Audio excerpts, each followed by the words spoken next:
တရ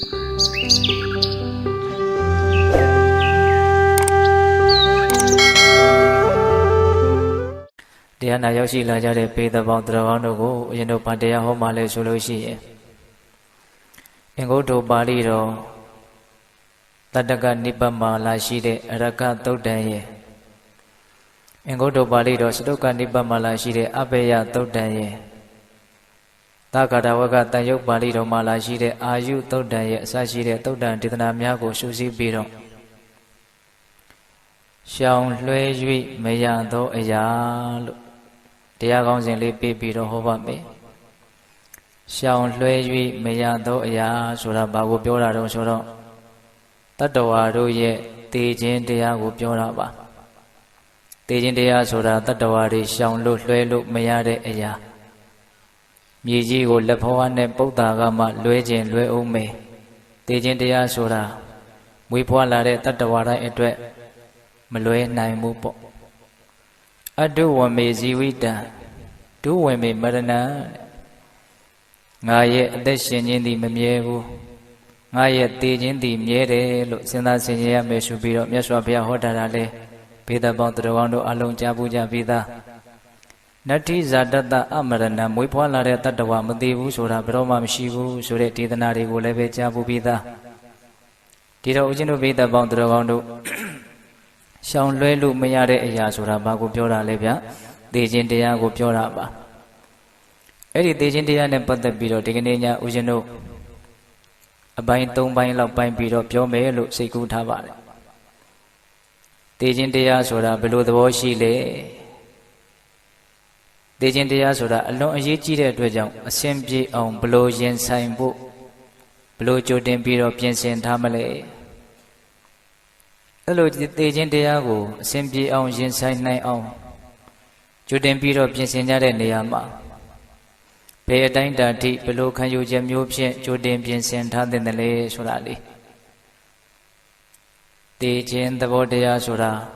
ဘယ်လိုသဘောတဘာဝရှိသလဲဆိုတာကိုအရင်တို့တရားရဲ့ပထမပိုင်းအနေနဲ့ပြောပါမယ်နောက်တရားရဲ့ဒုတိယပိုင်းအနေနဲ့သေခြင်းတရားဆိုတာဘဝမှာအလွန်အရေးကြီးတဲ့အတွက်ကြောင့်အစဉ်ပြေစွာချမ်းသာစွာရင်ဆိုင်နိုင်ရေးအတွက်ဒီနေရာဖြင့်အသေးကောင်းဖို့အသေးလွတ်ဖို့အတွက်ကြိုတင်ပြင်ဆင်သင့်ပုံကိုဦးဇင်းတို့ပြောပါမယ်။နောက်တရားရဲ့ဏိဂုံးပိုင်းမှာတော့သေခြင်းတရားနဲ့ပတ်သက်ပြီးတော့ကြိုတင်ပြင်ဆင်ကြတဲ့နေရာမှာဘလို့ခံယူချက်မျိုးဘလောက်ထိနားလေသဘောပေါက်ထားမှုမျိုးဖြင့်ကြိုတင်ပြင်ဆင်ထားတဲ့လေဆိုတာလေးကိုဦးဇင်းတို့ပြောဖို့စီစဉ်ထားပါတယ်။ဒါကြောင့်ပေသက်ပေါင်းသူတော်ကောင်းတို့ဒီကနေ့ညသေခြင်းတရားနဲ့ပတ်သက်ပြီးတော့ရှောင်လွှဲ၍မရသောအရာလို့တရားကောင်းစဉ်လေးပြီးတော့နာယူကြည်ညိုကြရအောင်နော်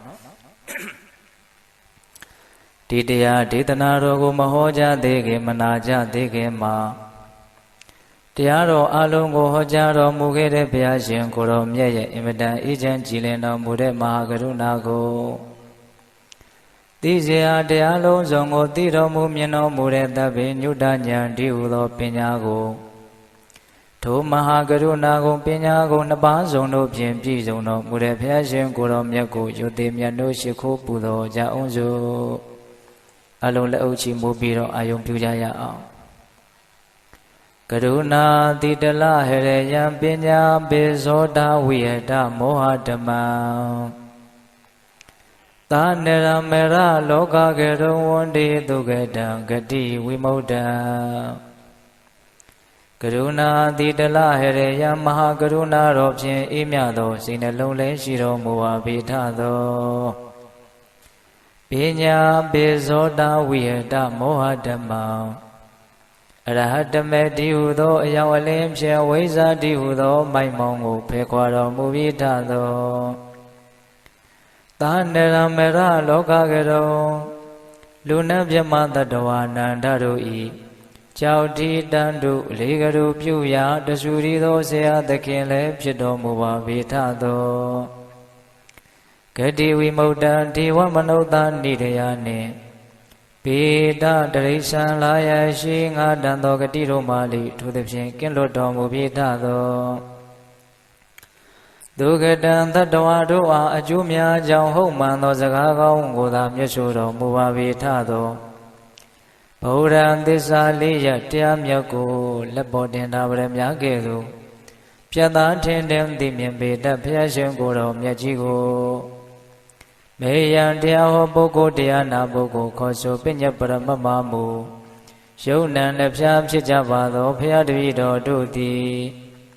ဟိုနေဝနာမှာကာယဝဲစီမနောကြည်၍သုံးရီဒွါရပနာမဖြင့်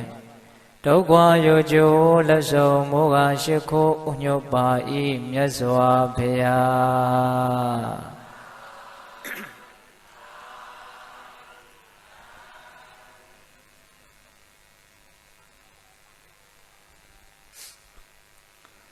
ရှောင်လွှဲ၍မရသောအရာတဲ့စတင်ပြီးတော့နာယူကြည်ညိုကြရအောင်ဗျဦးဇင်းတို့သိခြင်းတရားနဲ့ပတ်သက်ပြီးတော့ဘယ်ကနေစတင်ပြီးတော့ပြောခြင်းတုံးဆိုတော့သိခြင်းသဘောတရားဆိုတာလူသားတိုင်းရင်ဆိုင်ဖြည့်ရှင်းကြရမယ်အင်မတန်ကြီးမားတဲ့ပြဿနာကြီးတစ်ခုဆိုတာကိုအရင်နားလည်ထားစေခြင်းနဲ့တတ္တဝါတိုင်းအသက်ကြီးငယ်မရွေးပညာတတ်မတတ်မရွေးစီးပွားဥစ္စာရှိမရှိမရွေးလူသားတိုင်းနဲ့ဆက်ဆံတဲ့တရား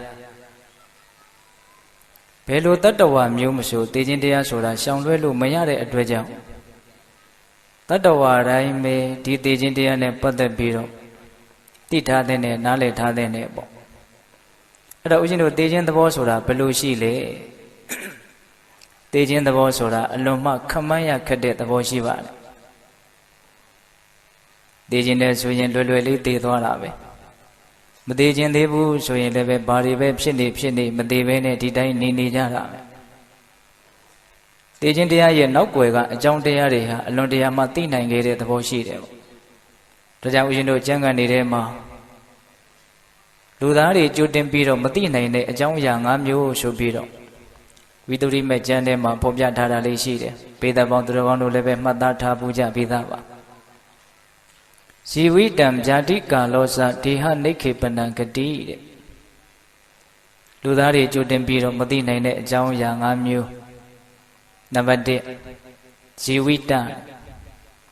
တတ္တဝါတွေဟာမိမိဘယ်အသက်ဘယ်အရွယ်မှာသိရလိမ့်မယ်ဆိုတာကိုတရားဓမ္မတို့ဦးဇင်းတို့တွေကြိုတင်ပြီးတော့မသိနိုင်ဘူးတဲ့အသက်ဆိုတာကြီးမှပဲသိမယ်ငယ်တုန်းတော့မသိနိုင်ဘူးလို့ဒီလိုပြောလို့မရဘူးဒါကိုလူတိုင်းနားလည်ထားပါတယ်အရွယ်အစားတိုင်းမှာတတ္တဝါတွေကသိနိုင်တယ်ပေါ့သစ်သီးတွေဟာအရွယ်အစားအမျိုးမျိုးတိုင်းမှာကျွေးကြနိုင်တဲ့ဘေးဆိုတာရှိသလိုတရားဓမ္မတို့ဦးဇင်းတို့လူသားတွေဟာလည်းပဲအရွယ်အမျိုးမျိုးမှာပျက်စီးခြင်းသေဆုံးခြင်းဆိုတဲ့ဘေးမရှိဘူးလားဗျရှိတယ်နော်သတင်းစာတွေကနာရေးကြော်ညာအခန်းကဏ္ဍကိုကြည့်လိုက်ပေါ့အသက်50လောက်ကိုဗဟိုပြုတ်ပြီးတော့အထက်အောက်သေခြင်းတိုင်းသေနေကြတာပဲဒါကြောင့်တတ္တဝါတွေဟာဘေးအရွယ်မှာသေမယ်ဘေးအသက်အရွယ်မှာသေမယ်ဆိုတာကိုကြိုတင်ပြီးတော့မသိနိုင်ဘူးတဲ့နောက်ဒုတိယဦးဇင်းတို့ကြိုတင်ပြီးတော့မသိနိုင်တဲ့အချက်က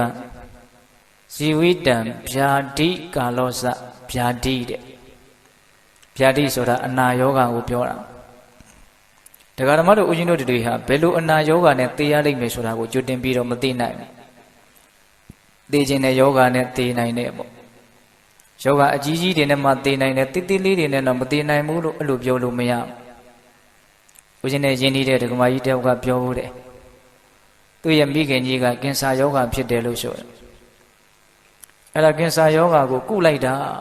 ခေါင်းတစ်ကောင်လုံးစပင်မွေးတွေအကုန်လုံးဖြူသွားတယ်လို့ဆိုတယ်အဲ့ဒါ16နှစ်လောက်ကြာအောင်ဒီကင်ဆာယောဂကြီးနဲ့နေနေတာမသိဘူးအဲ့ဒါသေတော့ကင်ဆာနဲ့မသိဘူးဘာနဲ့သေတော့ဆိုတော့ရုတ်တရက်အုံနှောက်သွေးကြောပြတ်ပြီးတော့သေသွားတယ်တဲ့ဒီယောဂဖြစ်လို့ဒီယောဂနဲ့ပဲသေလိမ့်မယ်လို့ကံတေကမ္မပြောလို့မရဘူးဒါကြောင့်ဒကာဓမ္မတို့ဦးဇင်းတို့ဘဝမှာမသေနိုင်တဲ့ယောဂဆိုတာမရှိပါဘူးတကယ်တမ်းကတော့နော်ဒါကြောင့်ဘယ်လိုအနာယောဂဆွဲကပ်ပြီးတော့တို့တွေသေကြလိမ့်မယ်ဆိုတာကိုဒကာဓမ္မတို့ဦးဇင်းတို့တွေဟာမသိနိုင်ကြဘူးတဲ့နောက်ဦးဇင်းတို့တတိယမြောက်ကြိုတင်ပြီးတော့မသိနိုင်တဲ့အချက်ဇီဝိတံဗျာတိကာလောစကာလဆိုတာအချိန်ကာလကိုပြောတာပေါ့နော်မနေ့ခင်းမှသေးလိမလားသို့မဟုတ်ညနေခင်းမှသေးလိမလား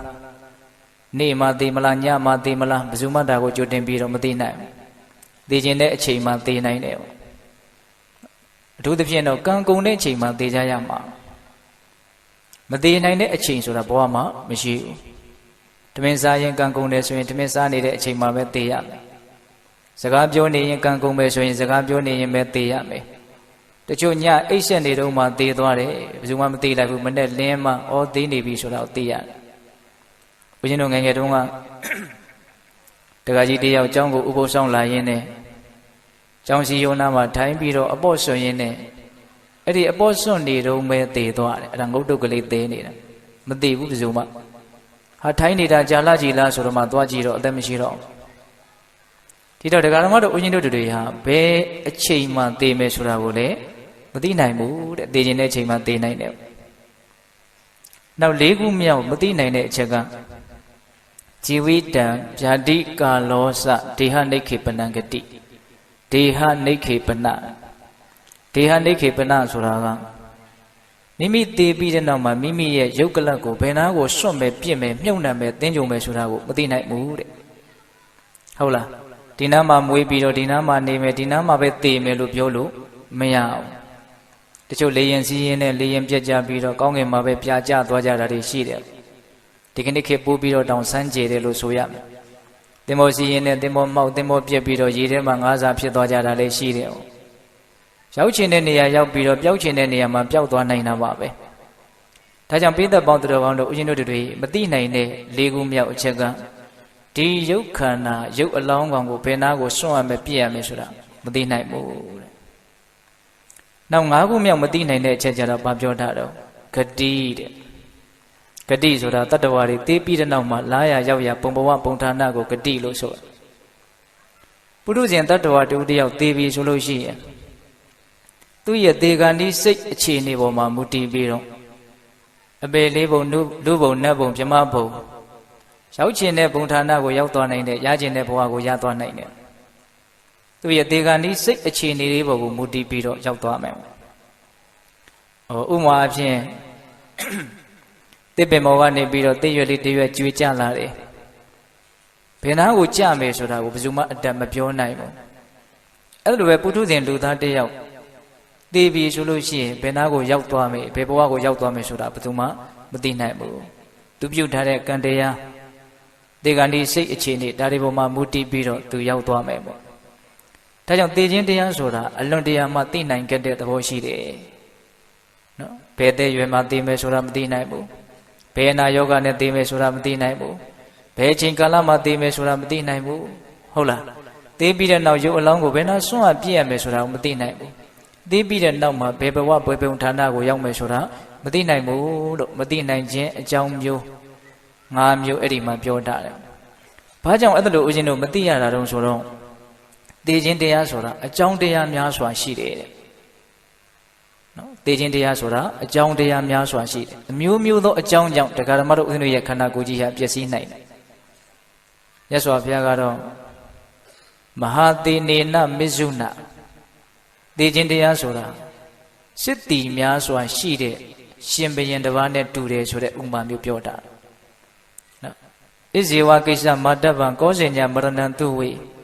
နာဟိနောသင်္ကရံတေနမဟာသေနေနမစ္ဆုနာဒီနေ့လှုပ်ရှားရှိတဲ့အလုပ်ကိုဒီနေ့ပဲပြီးအောင်လုပ်ပါမြင့်မြတ်မှုတွေကောင်းမွန်မှုတွေကုသိုလ်ကောင်းမှုတွေကိုဒီကနေ့ပဲလုပ်လိုက်ပါမနေ့ပြန်မှာဆက်ပြီးတော့ရှင်သန်ခွင့်ရှိမယ်သို့မဟုတ်ရှင်သန်ခွင့်မရှိဘူးဆိုတာကိုဘယ်သူမှကံတေကံမပြောနိုင်ဘူးတဲ့ဘာဖြစ်လို့တုံးဆိုတော့သေမင်းမှာစစ်တီများစွာရှိတယ်တဲ့တနည်းအားဖြင့်သေခြင်းတရားမှာအကြောင်းတရားများစွာရှိတယ်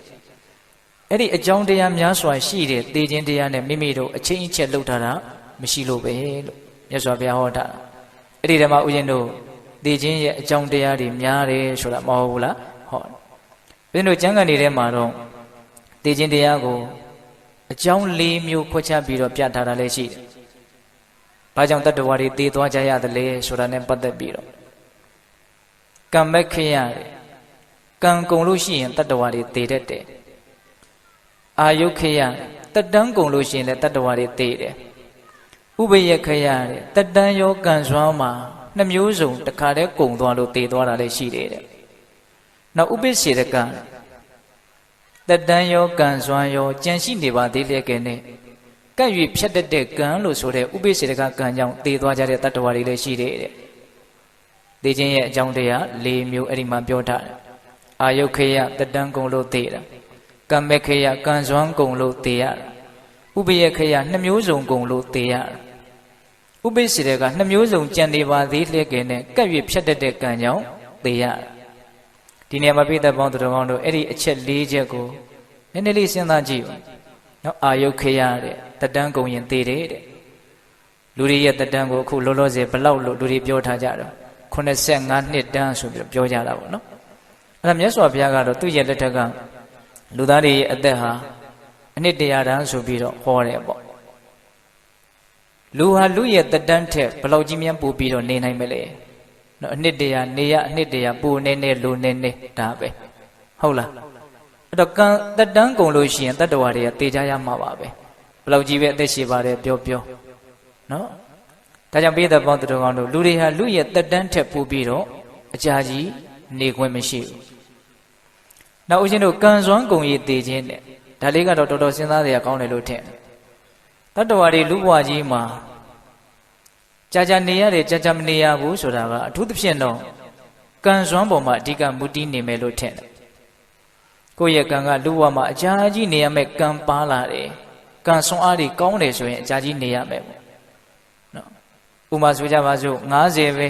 90စာလောက်ပဲနေဖို့ကံစွမ်းပါလာတယ်ဆိုရင်60ထိနေရမှာမဟုတ်ဘူး90နဲ့သိမှာဟုတ်လားဒါကိုပိဋကပေါင်းသူတော်ကောင်းတို့ကိုယ့်ရဲ့အသက်ဟာကံစွမ်းပေါ်မှာအဓိကမူတည်နေတယ်ဆိုတာလေးကိုများစဉ်းစားမိမယ်ဆိုရင်တော်တော်မကောင်းမေးဘူးလားကောင်းနော်ကိုယ်ကံစွမ်းရှိတဲ့လောက်ပဲနေကြရမယ်ခက်တာတစ်ခုကကိုယ့်ရဲ့ကံကလူဘဝကြီးမှာနေဖို့အတွက်ဘလောက်ပါလာတယ်ဆိုတာကိုသိနိုင်ခွင့်မရှိဘူးဘလောက်ပါလာတယ်ဆိုတာကိုသိနိုင်ခွင့်မရှိပေမဲ့လို့တေချာတာလေးတွေကိုစဉ်းစားကြည့်ရအောင်အဲ့ဒါဘာလဲဆိုတော့နေခဲ့တဲ့လောက်တော့ကံစွမ်းတွေကုန်ခဲ့ပြီဆိုတာလေးဆိုကြပါစို့ကိုကလူဘဝကြီးမှာအနှစ်40နေခဲ့ပြီဆိုရင်အနှစ်40စာကံတရားတွေဘာဖြစ်သွားပြီလို့ကုန်သွားပြီပေါ့နော်အကယ်၍ကိုက80စာလောက်ပဲပါမယ်ဆိုရင်ကိုကအခု60လောက်နေပြီးပြီဆိုရင်တော့ဇနိစာလောက်ပဲကျန်တော့မယ်ပေါ့ဟုတ်လားတော့တေချာတာလေးတွေကိုစဉ်းစားကြည့်ရအောင်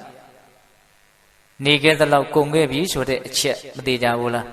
သေးကြတယ်နောက်ထပ်သေးကြတာပါရှိအောင်မလို့တဖြည်းဖြည်းနဲ့ကံစွမ်းဟာနည်းနည်းသွားတယ်ဆိုတဲ့အချက်လည်းမသေးကြဘူးလားကိုကဆက်ပြီးတော့တိုးနေတာဟုတ်လားနေတဲ့လောက်ပဲကံစွမ်းတွေကိုကိုကဖြုံးတိပြစ်တယ်လို့မျိုးဖြစ်နေတာဆိုတော့ကံစွမ်းကတဖြည်းဖြည်းနဲ့ပါဖြစ်တော့နေလာနော်တောက်ရီအိုတွေကရေကိုကိုကတစ်ခွက်ပြီးတစ်ခွက်တစ်ခါပြီးတစ်ခါခက်တောက်နေမယ်ဆိုရင်ကြာရင်တော့ဒီအိုတွေရှိတဲ့ရေက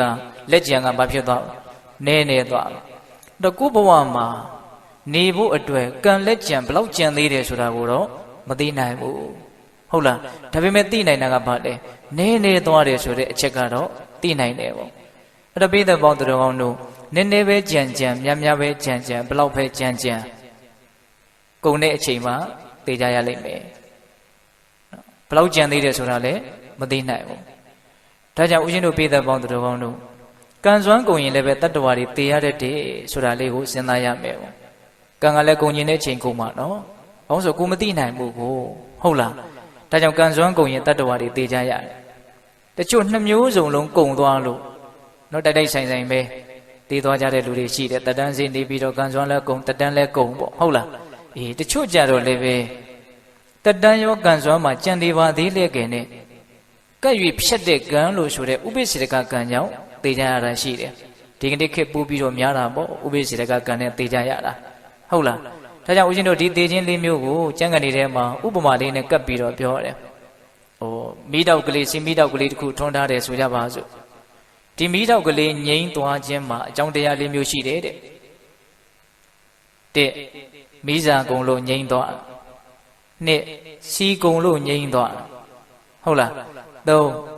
မီးစာရောစီရောတပြိုင်တည်းတည်းကုံလို့ငြိမ်းသွားနံပါတ်4ကျတော့ဘာပြောလို့ဆိုတော့မီးစာရောစီရောရှိနေသေးတယ်ဒါပေမဲ့လေးတိုက်ချင်းတစ်စုံတစ်ယောက်ကငြိမ်းတက်လိုက်ခြင်းအစရှိတဲ့ဘေးပယောကတစ်ခုခုကြောင့်ဒီမီးတောက်ကလေးငြိမ်းသွားပိဋကပေါင်းသူတော်ကောင်းတို့အလုံးဉာဏ်ရှိပါတယ်ဒါဘလို့ဥမာနဲ့ဆက်ဟပ်ပြီးတော့တွေးတောယူရမယ်ဆိုတာအလုံးနားလည်ကြပြီသားဟုတ်လားဒါကြောင့်တတ္တဝါတွေမှာဘ လို့အနေထားမျိုးမှာဘလို့အချိန်မျိုးမှာဘလို့အသက်အရွယ်မှာသိကြရမယ်ဆိုတာကိုမသိနိုင်ဘူး။ဘာဖြစ်လို့လဲဆိုတော့သိခြင်းရဲ့အကြောင်းတရားတွေဟာအလွန်မှများတဲ့အတွက်ကြောင့်တနည်းအားဖြင့်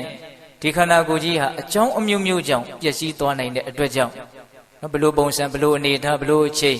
သိရမယ်ဆိုတာမသိနိုင်ဘူး။အဲ့ဒီအချက်နဲ့ပတ်သက်ပြီးတော့ဦးဇင်းတို့သိခြင်းတရားဆိုတာအလွန်တရာမှမြန်မြန်ဆန်ဆန်ရောက်လာတတ်တယ်ဆိုတာနဲ့ဆက်ဆက်ပြီးတော့တနည်းအားဖြင့်တော့တည်တတ်တဲ့သဘောတရားနဲ့ပတ်သက်ပြီးတော့ပို့ပြီးတော့ကြည်ကြည်ပြန့်ပြန့်နားလည်မှုရှိသွားအောင်ဦးဇင်းတို့အင်္ဂုတ္တပါဠိတော်တတ္တကနိဗ္ဗာန်မှာလာရှိတဲ့အရကသုတ်တံဆိုတာလေးကိုပြောပြခြင်းတယ်အဲ့ဒီသုတ်တံမှာတည်ခြင်းတရားနဲ့ပတ်သက်ပြီးတော့မြတ်စွာဘုရားဟောထားပုံကလေးယဟန်တော်တွေကိုမြတ်စွာဘုရားဟောခဲ့တာပါယဟန်တို့တဲ့ရှင်းတုန်းကဖြစ်ခဲ့ဘူးတာလေးတစ်ခုကိုပြောပြမယ်တဲ့ရှင်းတုန်းကကာမရာဂကိုဇန်တရားဖြင့်ဖယ်ခွာထားနိုင်တဲ့အယူဝါဒတွေကိုတီထွင်နိုင်စွမ်းရှိတဲ့အရကလို့အမည်ရတဲ့ယသိဆရာကြီးတယောက်ရှိခဲ့ဘူးတဲ့ဇန်တရားဖြင့်ကာမရာဂကိုဖယ်ခွာထားနိုင်တဲ့အယူဝါဒတွေကိုတီထွင်နိုင်စွမ်းရှိတဲ့အလွန်မြင့်မြတ်တဲ့သူတော်ကောင်းကြီးပါပဲအရကဆိုတဲ့ယသိဆရာကြီးအဲ့ဒီဆရာကြီးမှာတပည့်တွေရာပေါင်းများစွာသူ့စီကနေပြီးတော့နေယူပြီးတော့ယတိဝတ်ပြီးတော့အကျင့်မြတ်တွေကိုကျင့်နေကြတဲ့တပည့်တွေရှိတယ်။အဲ့ဒါတောတောင်ရက်ကိုခုမိပြီးတော့နေကြတာပေါ့။အဲ့ဒီအရကဆရာကြီးကသူ့ရဲ့တပည့်တွေကိုဘယ်လိုဆုံးမတော့ဆိုတော့အပကံဗျမနဇီဝိတံမနုဿာနံပရိဒံလဟုကံဘဟုပါယတံဘဟုဒုက္ခံဘဟုပါယတံမန္တယဗုဒ္ဓဗံကတ္တဗံကုသလံစရိတဗံဗြဟ္မစတိယနတ္ထိဇာတတအမရဏံအဓိပ္ပာယ်ကဘာပြောတော့ဆိုတော့ဗျမနအိုသူတော်ကောင်းတို့ဆရာကြီးကသူ့ရဲ့တပည့်တွေကိုသူတော်ကောင်းတို့လို့ခေါ်ပြီးတော့တရားစကားပြောတာသူတော်ကောင်းတို့တဲ့လူသားတွေရဲ့အသက်ဆိုတာမနုဿာနံလူသားတို့ရဲ့ဇီဝိတံအသက်ဆိုတာအပကံနည်းနည်းလေးတဲ့လူတွေထင်ထားသလိုအသက်ဆိုတာအများကြီးမဟုတ်ဘူးတဲ့အသက်ဆိုတာဘာလဲတော့နည်းနည်းလေးတဲ့ပရိဒံအလွန်မှလည်းတူတောင်းနေတဲ့အသက်ဆိုတာတူတူလေးတဲ့အရှိကြီးမဟုတ်ဘူးတဲ့နော်ပြီးတော့ဗာပြောတော့လဟုကံလူတွေရဲ့အသက်ဆိုတာအလွန်မြန်တယ်တဲ့အကြာကြီးမဟုတ်ဟုတ်လားသူသုံးချက်ပြောတယ်နော်အပကံအသက်ဆိုတာနည်းနည်းလေးအများကြီးမဟုတ်ပရိဒံတူတူလေးအရှိကြီးမဟုတ်လဟုကံအလွန်မှမြန်မြန်ဆန်ဆန်ကုန်ပြောက်သွားတဲ့သဘောရှိတယ်အကြာကြီးတည်နေတာမဟုတ်ဘူးတဲ့ပြီးတော့ဒီအသက်ရဲ့သဘောတဘာဝဟာဘဟုဒုက္ခံဆင်းရဲမှုတွေအလွန်များတယ်တဲ့ဘဟုပါယတံပင်မမှုလည်းအလွန်များတယ်တဲ့ဘဝမှာရှင်သန်နေထိုင်ရတယ်ဆိုတာတက်တောင့်တက်တာနေနေရတာမဟုတ်ချမ်းချမ်းသာသာနေနေရတာမဟုတ်ပင်ပင်ပန်းပန်းဆင်းဆင်းရဲရဲနေထိုင်ရှင်သန်ရတာဒါကြောင့်အသက်ရှင်ရတယ်ဆိုတာဘာလဲတော့ဆင်းရဲတယ်ပင်ပန်းတယ်တဲ့မန္တာယဗုဒ္ဓဗံအဲ့ဒီအချက်တွေကိုအဲ့ဒီသဘာဝတွေကိုဉာဏ်ပညာဖြင့်ကောင်းကောင်းသိပြီးတော့မြင်ပြီးတော့ကတ္တဗံကုသလံကုသိုလ်ကောင်းမှုကိုပြုသင့်တယ်ရှရိတဗံဗြဟ္မစတိယံမြတ်သောအကျင့်ကိုကျင့်သုံးသင့်တယ်တဲ့နတ္ထိဇာတတအမရဏံမွေးဖွားလာတဲ့တတ္တဝါမသိဘူးမရှိဘူးတဲ့ဟောဆရာကြီးကသူ့ရဲ့တပည့်တွေကိုဆုံးမတာနော်သူတော်ကောင်းတို့လူသားတွေအသက်ဆိုတာအလွန်တရာမှတိုးတောင်းတယ်အလွန်တရာမှမြန်တယ်အလွန်တရာမှနဲတယ်အလွန်မှလည်းပဲဆင်းရဲပင်ပန်းတယ်ဒါကြောင့်ဒါတွေကိုဉာဏ်ပညာနဲ့သိမြင်ပြီးတော့ကောင်းမှုကိုပြုသင့်တယ်မပြည့်စည်သေးခင်ပါမြတ်သောအကျင့်ကိုကျင့်သုံးသင့်တယ်မွေးဖွားလာတဲ့တတ္တဝါဘယ်တတ္တဝါမှမသိဘူးဆိုတာမရှိပါဘူးတဲ့ဆရာကြီးကသူ့ရဲ့တပည့်တွေကိုဆုံးမကုသိုလ်ကောင်းမှုကိုပြုဖို့မြတ်သောအကျင့်တွေကိုကျင့်သုံးဖို့အတွက်တေခြင်းတရားကိုညွှန်ပြပြီးတော့တိုက်တွန်းတယ်လို့မဆိုနိုင်ဘူးလားဆိုနိုင်တယ်နော်အဲ့လိုအရှင်တို့တေခြင်းတရားကိုပြောပြီးတော့တိုက်တွန်းတဲ့နေရာမှာတေခြင်းတရားလူသားတွေရဲ့အသက်နဲ့ပတ်သက်ပြီးတော့အရကဆရာကြီးကလူတွေရဲ့အသက်ဆိုတာအလွန်လျင်မြန်စွာကွယ်ပြောက်သွားတတ်တယ်ဆိုတာနဲ့ပတ်သက်ပြီးတော့ဥပမာ9မျိုးလောက်ပေးပြီးတော့သူဆက်ပြီးတော့ပြောတယ်အဲ့ဒါလေးကိုပေးသက်ပေါင်းသူတော်ကောင်းတို့အကျဉ်းမြင်လေးအနှစ်ချုပ်ပြီးတော့နော်အကြောင်းအရာလေးတော့စုံအောင်မှတ်ကြမယ်ပေါ့ဟုတ်လားဥပမာဘယ်နှမျိုးပြောတယ်9မျိုးပထမပေးတဲ့ဥပမာကဘာတော့ဆိုတော့သူတော်ကောင်းတို့တဲ့လူသားတွေရဲ့အသက်ဆိုတာဥဒ္ဒါဝဘိန္ဒုပမမြက်ဖြားမှာကြာရောက်နေတဲ့နှင်းပြောက်ကလေးနဲ့တူတယ်တဲ့နောက်ဆောင်းကာလမှာမြက်ဖြားလေးတွေမှာငွေရောင်လေးတွေလို့စိန်ရောင်လေးတွေလို့တိတိလေးတွေတီးပြီးတော့နှင်းပြောက်လေးတွေကတ်နေတာတွေ့ဘူးတယ်မဟုတ်လားအဲ့ဒီနှင်းပြောက်လေးတွေဟာနေရောင်ထွက်လာပြီဆိုတာနဲ့ဘယ်အချိန်မှာ ကုန်သွားတယ်ပျောက်သွားတယ်ဆိုတာဘယ်သူမှမသိလိုက်ဟုတ်တယ်မဟုတ်လားနော်နှင်းပြောက်ကလေးတွေဟာနေရောင်တောက်လာတာနဲ့ဘာဖြစ်သွားတော့ကွဲပြောက်သွားတယ်မရှိတော့ဘယ်ရောက်သွားမှမသိတော့အဲ့လိုပဲလူတွေရဲ့အသက်ဆိုတာမြက်ဖျားမှာကြာရောက်နေတဲ့နှင်းပြောက်များနဲ့တူတယ်တဲ့ဒါကြောင့်ဒါလေးပျောက်မသွားသေးခင်မှာကောင်းတာကိုလှုပ်လို့ရနေတဲ့အခိုက်အတန့်မှာမြင့်မြတ်တဲ့အကျင့်ကိုကျင့်သုံးလို့ရနေတဲ့အခိုက်အတန့်မှာကောင်းတာကိုလှုပ်ဖို့မြင့်မြတ်တာကိုကျင့်သုံးဖို့သူကပြောနေတာဟုတ်လားဒါကြောင့်နံပါတ်1ဥမာကလူတွေရဲ့အသက်ဆိုတာဘာတဲ့တော့မြက်ဖျားမှာကြာနေတဲ့နှင်းပေါက်ဒါကိုဦးဇင်းတို့မှတ်သားရလွယ်အောင်ဆောင်းပုဒ်ကလေးစီထားတယ်မြက်ဖျားနှင်းပြောက်မိုးပေါက်ရေပွက်ရေထက်တုတ်ချစ်တောင်ကျမြင့်နဲ့ထွေးပြစ်တွေးအပူပေးအိုးထက်ပျောက်ပြက်အသာတတ်မြည်နွားဟုဥမာ9မျိုးအဲ့ဒါနံပါတ်1ဥမာကဘာတုံးဆိုတော့မြက်ဖျားနှင်းပြောက်မိုးပေါက်ရေပွက်ဘုရင်တို့မိုးခါကာလမှာမိုးရွာပြီဆိုရင်ရေပြင်ကြီးပေါ်မှာမိုးပေါက်ကလေးတွေကကျတော့နော်ရေပွက်ကလေးတွေကဝိုင်းကနေထင်သွားတာလေးတွေလူတိုင်းမြင်ဘူးတယ်နော်အေးအဲ့ဒီမိုးရေကျလာလို့ဒီရေပြင်လေးပေါ်မှာနော်ရေလှိုင်းကလေးတွေအဝိုင်းလိုက်ထင်သွားတယ်နော်ဒီရေပွက်ကလေးဟာပိဿပေါင်းတို့ကတော့ဘယ်လောက်ကြာတော့များတော့မှမကြာဘူးဟုတ်လားအဲ့လိုပဲလူသားတွေရဲ့အသက်ဆိုတာနော်ဥဒကပုပ္ပုလူပမတ်ရေပေါ်မှာကျနေတဲ့ရေပွက်ကလေးနဲ့အလွန်တူတယ်လို့ဆရာကြီးကဥမာပေးပြီးတော့ပြောတာမြက်ဖျားနှင်းပြောက်မိုးပေါက်ရေပွက်ရေထက်ဒုတ်ချစ်တခါတလေကလေးတွေရေမျက်နှာပြင်ပေါ်မှာဒုတ်ချောင်းလေးနဲ့ချစ်လိုက်တယ်နော်ထင်းသွားတဲ့အကြောင်းလေးဟာဘယ်လောက်ကြာတော့လုံးဝမကြာဘူးမရှိကဒုက္ခသွားရင်နောက်ကအကြောင်းလေးကလိုက်ထင်ပြီးတော့ရေကတော့တခါတည်းလိုက်ပြီးတော့ဖုံးသွားတာပဲဟုတ်တယ်မဟုတ်လားအဲ့လိုပဲလူသားတွေရဲ့တက်တန်းဆိုတာနော်ရေပေါ်မှာဒုတ်ချောင်းနဲ့ချစ်လို့ထင်လာတဲ့အရေးအကြောင်းနဲ့တူတယ်တဲ့ဥဒကေဒန္တရာဇုပမရေပေါ်မှာထင်းလာတဲ့ရေးချစ်လိုက်လို့ထင်းလာတဲ့အရေးအကြောင်းနဲ့တူတယ်မြက်ဖျားနှင်းပြောက်မိုးပေါက်ရေပွက်ရေထက်ဒုတ်ချစ်တောင်ချမြင့်နဲ့နဒီပပ္ပတိယုပမတောင်ပေါ်ကနေပြီးတော့အရှိန်နဲ့ထိုးကြပြီးတော့စီးဆင်းလာတဲ့တောင်ချမြင့်ပင်လယ်သမုဒ္ဒရာကြီးကိုဥတည်ပြီးတော့စီးဆင်းနေတဲ့တောင်ချမြင့်အဲ့ဒီတောင်ချမြင့်နဲ့တရားဓမ္မတို့ဦးဇင်းရဲ့ဘဝဟာအလွန်တူတယ်လို့ဆိုပေသပေါင်းသူတော်ကောင်းတို့တောင်ကျမြစ်ဆိုတာလေးကိုမျက်စိနဲ့မြင်အောင်ကြည့်စမ်းပါရိုးရိုးမြစ်လို့တောင်မြတ်စွာဘုရားမဟုတ်တောင်ကျမြစ်တဲ့ရိုးရိုးမြစ်ကစီးလို့စီရင်လှုပ်လှုပ်အဲနဲ့သူကအေးအေးဆေးဆေးပဲစီးမှာတောင်ကျမြစ်ဆိုတော့အရှိန်အဟုန်နဲ့အားနဲ့မန်းနဲ့မြန်မြန်ဆန်းဆန်းတွတ်တွတ်လက်လက်စီးဆင်းနေတာစီးဆင်းနေတာကဘယ်ကိုဥတည်ပြီးတော့စီးဆင်းနေတာပင်လယ်သမုဒ္ဒရာစီကိုဥတည်ပြီးတော့စီးဆင်းနေတာအဲ့လိုစီးဆင်းနေတဲ့အနေအထားကိုတည်တည်ချာချာအကဲခတ်ကြည့်မယ်ဆိုလို့ရှိရင်ဒီတောင်ကျမြစ်ဟာမစည်းစင်းမဲ့နဲ့ရက်နေတယ်ဆိုတဲ့အချိန်တစ်ချိန်မှမရှိဘူးဟုတ်တယ်မဟုတ်လားမနေ့ကလည်းစီးတယ်နေ့လည်းကလည်းစီးတယ်ညနေကလည်းစီးတယ်နေ့လည်းစီးတယ်ညလည်းစီးတယ်သူမစီးတဲ့အချိန်ရက်နေတဲ့အချိန်ဆိုတာဘယ်အချိန်မှမရှိဘူးအဲ့ဒါလိုပဲတရားဓမ္မတို့ဦးဇင်းဘဝရဲ့ဒီရှင်သန်ခြင်းခရီးစဉ်နော်သေဆုံးခြင်းဒီကိုဥတည်ပြီးတော့သွားနေရတဲ့ဒီခရီးရက်နေတယ်နားနေတယ်လို့တစ်ချိန်မှမရှိဘူးတောင်ကျမြစ်သည်အရက်အနားမရှိတလက်ဆက်စီးဆင်းပြီးတကယ်တော့တရားဓမ္မတို့ဦးဇင်းတို့ရဲ့တည်ခြင်းဒီကိုသွားနေရတဲ့ဒီရှင်သန်ခြင်းဆိုတဲ့ခရီးဟာအရက်မရှိဘူးအနားမရှိဘူးအမြဲတမ်းသွားနေတယ်မနေ့ကလည်းသွားတယ်နေ့လည်းကလည်းသွားတယ်ညနေကလည်းသွားတယ်ထမင်းစားရင်လည်းသွားတယ်ရေချိုးရင်လည်းသွားတယ်အလုတ်လုတ်ရင်လည်းသွားတယ်စကားပြောရင်လည်းသွားတယ်ကိုတိမတိသူကတော့ဘာဖြစ်နေတော့သွားနေတယ်ရုပ်စွာအစုံညအခါအိတ်ဆက်အနားယူပါတယ်ဆိုတဲ့အချိန်မျိုးမှတောင်မှဒီခန္ဓာကိုယ်ကြီးဟာတည်ခြင်းတရားစီကိုသွားတဲ့ခရီးကိုရက်နေပါသလားမရက်ဘူးသူသွားနေတယ်ဟုတ်လားအဲ့တော့ဦးဇင်းတို့ပြည်သက်ပေါင်းသူတော်ကောင်းတို့ဒလဇက်အရက်မရှိအနားမရှိဒလဇက်သွားပြီဆိုရင်တော့တေချာတာကဘာလဲတဖြည်းဖြည်းနဲ့နီးလာမယ်ဆိုတဲ့အချက်ပေါ့ဟုတ်ရဲ့လားသူကအရက်မရှိအနားမရှိသွားတာကိုနော်ဒါကြောင့်အဲ့ဒီအချက်ကလေးကိုပုံပေါ်အောင်နည်းနည်းလေးဦးဇင်းအသေးစိတ်ပြီးတော့ပြောလိုက်ပါတယ်နော်လူသားတွေရဲ့ရှင်းသန်းနေရတယ်ဆိုတဲ့အနေအထားဟာတောင်ကျမြစ်တစ်စင်းစီးဆင်းနေတာနဲ့အလွန်တူတယ်ဥပမာဘယ်နှခုရှိသွားပြီတော့မြက်ဖျားနှင်းပြောက်မိုးပေါက်ရေပွက်ရေထက်ဒုတ်ချစ်တောင်ကျမြစ်နဲ့နော်လေးခုရှိသွားပြီနော်ရေထက်ဒုတ်ချစ်တောင်ကျမြစ်နဲ့ထွေးပြစ်တဲ့ထွေးဟောအားရှိတဲ့လူတယောက်နော်ကျမကြီးကောင်းတဲ့လူတယောက်ထွေးထွေးလိုက်တယ်ဆိုတာဘာမှခက်ခဲမှုမရှိဘူးတဲ့နော်ပုံမှန်လူတယောက်ထွေးထွေးတယ်ဆိုတာဘာခက်ခဲမှုရှိလဲ ဘာမှမရှိပါဘူးရှားပြားလေးနဲ့တတွေးကိုလိတ်သိမ့်ပြီးတော့အသာပဲထွေးပလိုက်တာပဲ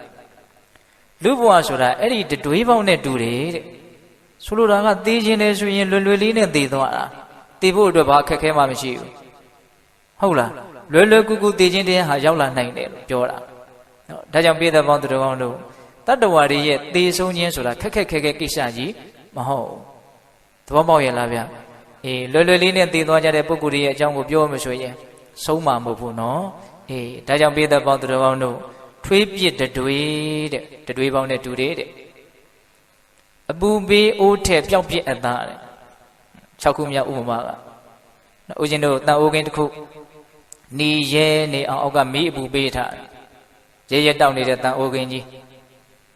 အဲ့ဒီဘောကိုဦးဇင်းတို့လက်ထိတ်လို့လက်မလို့အမဲသားလုံးတဲ့တုံးလှီးပြီးတော့ပြစ်ချလိုက်မယ်ဆိုလို့ရှိရင်နော်တွန့်လိန်ပြီးတော့မဲတူပြီးတော့ကျွန့်ကျစ်ပြီးတော့တခါတည်းပြာကျပြီးတော့ပျောက်ပြတ်သွားဟုတ်လားအဲ့လိုပဲလူသားတွေရဲ့ဒီရှင်သန်ရတယ်ဆိုတဲ့ဘဝခရီးဘဝရဲ့အနေအထားဟာအဲ့ဒီအမဲသားတုံးကလေးနဲ့တူတယ်တဲ့ရဲရဲပူနေတဲ့တန်အိုးကင်းဘောကိုကျသွားတဲ့အမဲသားတစ်တိလေးနဲ့တူတယ်တဘဝကိုဦးဇင်းတို့မြန်မြန်ဆန်ဆန်ကြည့်လိုက်မယ်ဆိုရင်လည်းပဲဩဘဝဆိုတာပူရင်လောင်ရင်နဲ့ပျက်စီးသွားတဲ့သဘောပဲလို့သုံးသပ်မယ်ဆိုရင်ကိုသုံးသပ်လို့မရဘူးလားလူဘဝဆိုတာပူရင်လောင်ရင်နဲ့ပျက်စီးသွားတဲ့သဘောပျောက်ပြက်သွားတဲ့သဘောပါပဲဘာမှကြီးကြီးကျယ်ကျယ်ခန်းခန်းနာနာကြီးလို့ပြောစရာအကြောင်းဘာမှမရှိဘူးတေချာစဉ်းစားကြည့်နော်မြန်မြန်ဆန်ဆန်ပျောက်ကွယ်သွားတယ်ရိုးရိုးပျောက်ကွယ်သွားတာမဟုတ်ဘူးပူရင်လောင်ရင်ပင်ပန်းရင်ရုန်းကန်ရင်လှုပ်ရှားရင်နဲ့ပျောက်ကွယ်သွားဟုတ်လားဒါကြောင့်ဆရာကြီးကပြောတာကောင်းတာကိုလှုပ်ခွင့်ရှိနေတဲ့အခိုက်မြင့်မြတ်တာကိုကျင့်သုံးခွင့်ရှိနေတဲ့အခိုက်တမှာကောင်းတာကိုလှုပ်လိုက်ဖို့မြင့်မြတ်တာကိုကျင့်သုံးလိုက်ဖို့ဒါကိုသူကတိုက်တွန်းတာပါနောက်ဦးဇင်းတို့ခုနှစ်ခုမြောက်ဥပမာကဘာတွေတုံးဆိုတော့ဂောဝိစုဗမန်နော်တတ်မိနွားတဲ့သာတယုံကိုဆွဲခံရတဲ့နွားမတကောင်ရဲ့ခြေလန်းတိုင်းခြေလန်းတိုင်းသည်တည်ခြင်းတရားနဲ့ပို၍နီးလာတယ်လို့ပဲတဲ့တတ္တဝါတွေရဲ့ဒီရှင်သန်ခြင်းဆိုတာလည်းပဲတဖြည်းဖြည်းနဲ့တည်ဖို့နီးလာတာစိတ်ကူးနဲ့မြင်ကြည့်ပေါ့နော်နွားသားသမားကသူတတ်မဲ့နွားကိုနွားတတ်မဲ့နေရာစီကိုဆွဲသွားပြီဆိုရင်ပထမခြေလန်းနဲ့ဒုတိယခြေလန်းပိုနီးလာတယ်ဒုတိယခြေလန်းနဲ့တတိယခြေလန်းပိုနီးလာတယ်ပေါ့အဲ့ဒါလိုပဲဒကာဓမ္မတို့ဦးဇင်းတို့ရဲ့ဘဝဆိုတာနော်တည်ဖို့တဖြည်းဖြည်းနဲ့ဘာဖြစ်လာနီးလာတယ်မနှစ်ကလည်းဒီနှစ်ပူပြီးတော့နေလာတယ်ဒါဘယ်သူမှမငင်းနိုင်ဘူးနော်အရင်လကလည်းဒီလပူပြီးတော့နေလာတယ်မနေ့ကလည်းဒီနေ့ပူပြီးတော့နေလာတယ်တတ်ထက်ပူပြီးတော့လက်တွေ့ကြကြပြောရမယ်ဆိုရင်စောစောကထက်အခုပူပြီးတော့နေလာတယ်ဘယ်သူငင်းနိုင်ပါသလဲဗျမငင်းနိုင်ဘူးတော့တဖြည်းဖြည်းနေလာတယ်ဆိုတဲ့ဒီတတ်မိနွားဥပမာနဲ့တောင်ကြားမြစ်ဥပမာဒီနှစ်ခုကိုနှိုင်းယှဉ်ပြီးတော့ဆက်ပြီးတော့ဦးဇင်းကစဉ်းစားစေခြင်းနေလာတယ်ဆိုတာဘာလို့နေတာလဲအရက်မရှိအနားမရှိဒလက်ဆက်သွားနေလို့နေတာဟုတ်တယ်မဟုတ်လားအေးဒါကြောင့်ပိဿပေါင်းသူတော်ကောင်းတို့တောင်ကြားမြစ်ဆိုတဲ့ဥမာနဲ့တတ်မိနွားဆိုတဲ့ဥမာနဲ့ဒီနှစ်ခုကိုဆက်ပြီးတော့တွေးမယ်ဆိုရင်ပို့ပြီးတော့အတိတ်ပဲပြည့်စုံပြီးတော့ဓမ္မရတ္တပို့ပြီးတော့ပေါ်နိုင်တာပေါ့ဟုတ်လားအေးအဲ့ဒါဥမာဘယ်နှမျိုးရှိသွားပြီတော့ခုနှမျိုးရှိသွားပြီနော်မြက်ပြားနှင်းပြောက်မိုးပေါက်ရေဘွက်ရေထက်ဒုတ်ချစ်တောင်ကြားမြစ်နဲ့ထွေးပြစ်တွေးအပူပေးအိုးထက်ပျောက်ပြက်အသာတတ်မိနွားဟုခုနှစ်မျိုးနော်အဲ့ဒီခုနှစ်မျိုးဥမာကိုပေးပြီးတော့ရကဆရာကြီးကသူ့ရဲ့တပည့်တွေကိုတပည့်တို့ဒီသဘောတဘာဝတွေကိုသိမြင်နားလည်ပြီးတော့ကောင်းတာကိုပြုတဲ့နဲ့မြတ်သောကျင့်ကိုကျင့်သုံးတဲ့နဲ့မွေးဖွားလာတဲ့တတ္တဝါမသိဘူးဆိုတာတော့မှမရှိဘူးလို့ဆုံးမအဲ့ဒါကိုမြတ်စွာဘုရားကဘလို့သုံးသပ်ပြတော့ဆိုတော့ယဟန်တို့တဲ့အဲ့ဒီအရကဆရာကြီးကသူ့ရဲ့တပည့်တွေကိုလူတွေရဲ့အသက်ဟာအလွန်တရာမှကုံလွယ်ပြောင်းလွယ်တဲ့သဘောရှိတယ်လို့ဆိုဆုံးမတယ်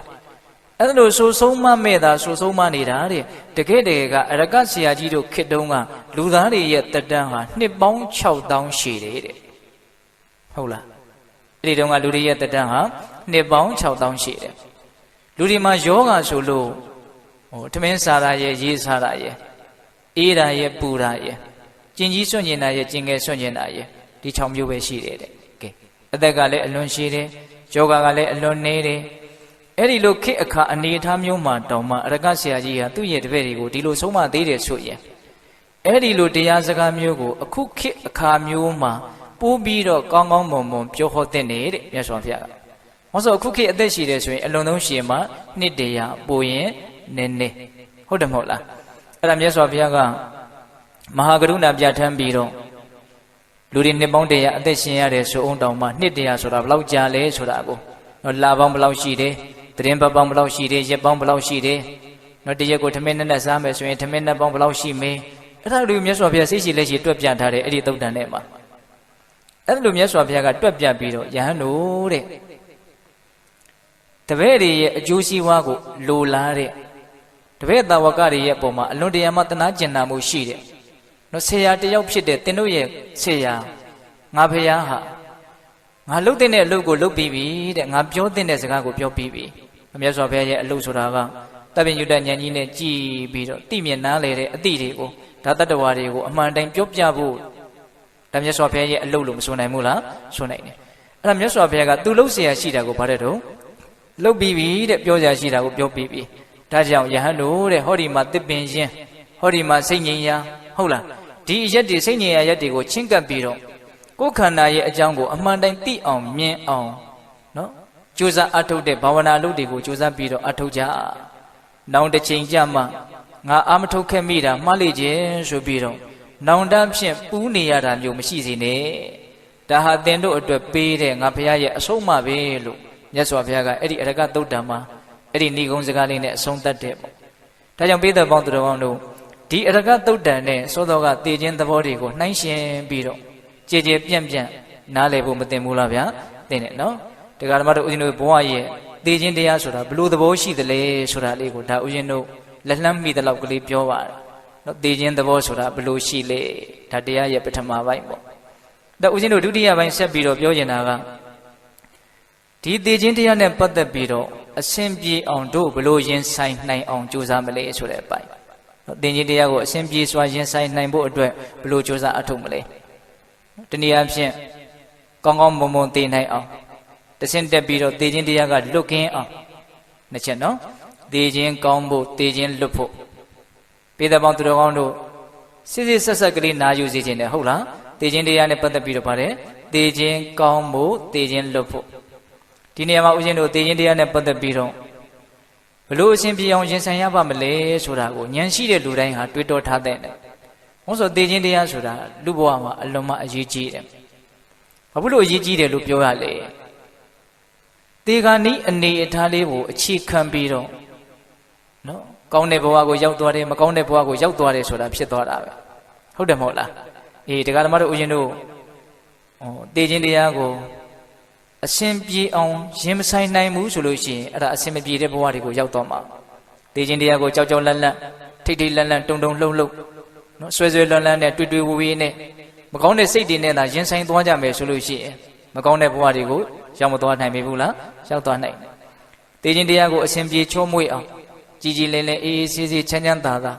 ရင်ဆိုင်နိုင်မှသာလေကောင်းမြတ်တဲ့ဘဝကိုရောက်သွားမှာဒါကြောင့်လူဘဝမှာတည်ခြင်းတရားဆိုတာအလွန်အရေးကြီးတယ်အရေးပါတယ်လို့ဒီတစ်ချက်တည်းကိုကြည့်ပြီးတော့တောင်ပြောလို့မရဘူးလားရတယ်ဒီနေ့မှာပိဿပေါင်းတော်ကောင်းတို့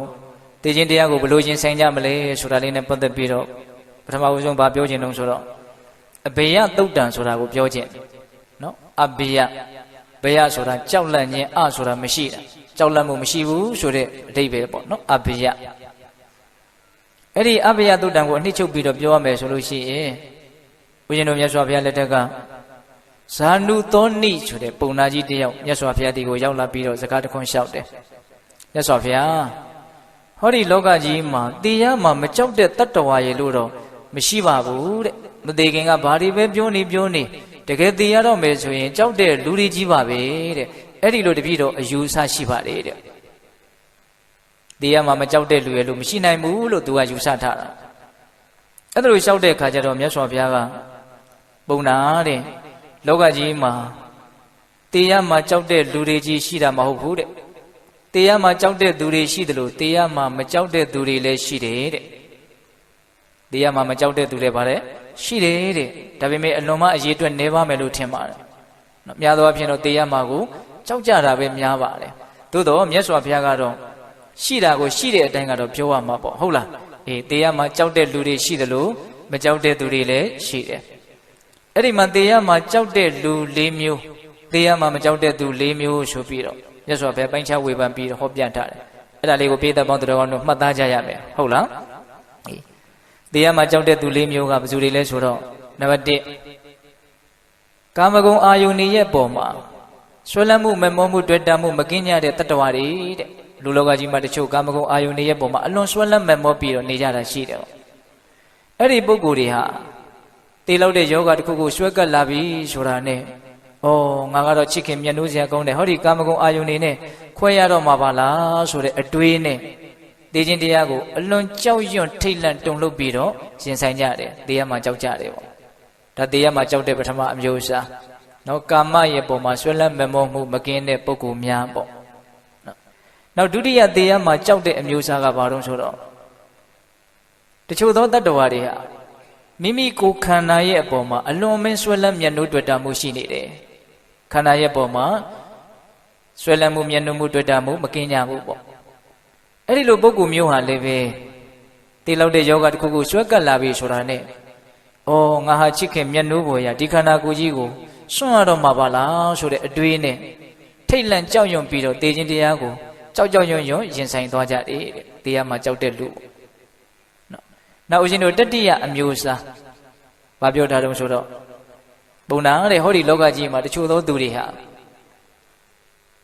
ကုသိုလ်ကောင်းမှုတွေကိုမပြုရသေးဘူ